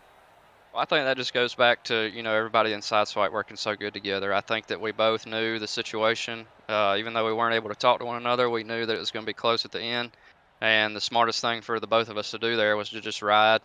That's why he got a really big run on me with probably 20, 25 to go, and I didn't put up any kind of fight. I didn't hang on his door, try to pull him back. I let him go. We got in line, we got in a groove, and yeah, it worked out in the end. So like I said, just really proud of everybody in this team. And, Trey drove a heck of a race, so I'm happy he was able to finish second. And, I hate that for Jeremy. He was one of the fastest guys all day, so I hate that he had issues there at the end. But I know that he'll definitely be back next week. With the next, honestly, you could say the next three races, the stretch up until the first real break of the season. The next four races is going to be a struggle. It's Circuit of the Americas, Richmond, Martinsville, and then Bristol on dirt. Those four races, that's going to be demanding. How do you see this team doing? Obviously, you have a pretty good pulse on how this team does. With obviously, you got Jeremy, you got Tommy Reynolds, you got Trey Kirk, you got yourself, you got Ryan, who wasn't here tonight. How well do you guys see you guys getting, at least getting through the road courses here? At Circuit of the Americas next week, and then getting into the short ovals, because it's going to be short track after short track after short track for almost a month here. And then when you guys get back from the break, it's going to be Dover and Darlington. Do you guys feel like that momentum? Do you think that you can kind of ride through Circuit of the Americas and just keep that momentum going, or is there a genuine challenge coming up at Circuit of the Americas? Do you think that people are just really going to struggle next week? Well, with the exception of Tommy and Stitch or Alex, Jeremy too, I don't think anybody in Sideswipe's afraid to say that we're not really road course racers. So I think that Coda might be a little bit of a struggle for us, but I'm not worried about Trey Kirk on dirt. I think the last time we ran a cup race at Bristol Dirt, he lapped almost the entire field. So he's he's a machine on dirt. So I know that we'll fare well there. And then the short tracks, I'm not really too concerned about those. More really just the broader picture. I'm worried about the entire league running those short tracks because we've had a rough time here lately on these mile and a halves, and as you know, the short tracks were just going to be closer together, and people's patience is going to wear even more thin. So hopefully those races will go smoothly, but we'll be prepared to do things if they don't. Obviously, and before we let you go here, like, obviously you've talked about the mile and a half. You talked about Vegas wasn't great. Fontana wasn't the best either. But Atlanta, when cautions came out, they were in bunches. But then you got the green flag runs. There was green flag runs every stage. Is there something to kind of be positive about here? Is there stuff that you can kind of take away here and be like, okay, this is sort of what we need to kind of put on our 1.5 miles here to get more racing like this? Because that's third stage, and really most of stage two was really good, and the attrition we saw was mostly single car accidents from that point on. Was there something that was done between Vegas and here that you guys are like, okay, this works, we can do that more? The single file restarts, we definitely learned that from Vegas. It seemed like once we went to single file at Vegas, people kind of started to calm down, and that's just because of the gaps that are naturally created by a single file restart. You can't really see the cars ahead of you, so on the initial launch, there's gaps that get created, and that just allows for people to get settled in on the restarts, because I think people get worked up on the restarts, and that's why you see usually when one caution comes out, they're, like you said, in bunches. And then that with the combination of the fact that we only have one faster pair. So, I personally was very thankful that we had that one faster pair tonight Yeah. because I made a terrible mistake early in the race. But once people use that, it's over. They're either wrecked out or they're sitting on pit road with 30 minutes of repairs or they're on track 20 miles an hour slower. So, it's we're still learning. This is really the first season we've done with this many cars on track, and tonight was the first time that we didn't send anybody home. Everybody made the field, so like I said, we're still learning, and I think that moving forward, the racing will only get better. I guess moving forward, you mentioned the single file restarts there because obviously you try to go double file as much as you can. Is there going to be a point where you guys are like, okay, we'll just do single file all the way, or is there like, will there ever be a point where you guys have to kind of adjust and be like, do we pick one or the other and just stick with it, or what's the philosophy going forward there? Mostly for my communication's sake, because I didn't know when we were going single file until after we did it. Yeah, no, we really want to stick with double file because we're trying to implement the choose cone like in real life. We really like that. It's worked out pretty well so far. I think we haven't really had any issues, and everybody that runs with us, that's one of the first things they mentioned that they really like that we try to implement the choose cone. So yeah, we'll definitely try and stick with double file.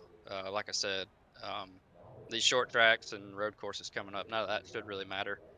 So when we get back to the next, I guess Dover would technically be the next bigger track. We'll see how that goes. Well, Cody, before we let you go, obviously Team Sideswipe a big part of the success. 3 in a row for you guys between Jeremy and yourself. You're both in the playoffs pretty firmly here. If you have anyone else you want to shout out, anyone else you want to say thank you to, man, you won the race. The floor is yours. Yeah, I got to thank Ryan and all of the ARCS management. They put in a lot of time and effort into putting on these races so that we can come out and have a good time. Smill Racing Designs, he hooked me up with my CarQuest paint scheme just today, actually. So huge shout out to him. He's always bringing me some really good paint schemes. And finally, just Team Sideswipe. I can't say enough about those guys, and hope that our season will only continue to get better from here. And I can't forget you. You're the one broadcasting these races, and we greatly appreciate that. I appreciate it, man. Again, congratulations on your race win. You're in the playoffs. You don't have to worry about that stress of making sure you're in, especially with how wild the season started. 3 different races, 3 different winners. Could see more of that with short tracks coming up before the spring break is what we're going to call it, because you guys are going to be in Talladega. But again, congratulations. 3 in a row for Team Sideswipe. You guys got something going on because you guys are on a roll. Yes, sir. I appreciate it, buddy. Have a good night. Thank you. You as well. That was Cody Pannell, our race winner here at Atlanta. This was a really good race here at Atlanta, 163 laps, and a lot of green flag running strategy at the end of the race gave Cody Pannell just enough fuel to take the checkered flag ahead of his teammate Trey Kirk. Jacob Blankenship on the podium as well. We didn't get to talk to him, unfortunately. We'll see if we can talk to him at some point next week at Circuit of the Americas. But for everyone that tuned in tonight, I appreciate it. Thank you all for spending a part of your Sunday evenings with us here on ARCS Racing Networks. But for everyone here at ARCS, for everyone in A Squared, for Darkside Mustangs, for Windy Chevrolet, and for forgetting one, Smeal Racing Designs is another one. Midwest Barbecue is the other one. There we go. I'm learning these. We appreciate it. We'll see you next week at Circuit of the Americas. I'm Clayton Hardy. So long. We will see you later.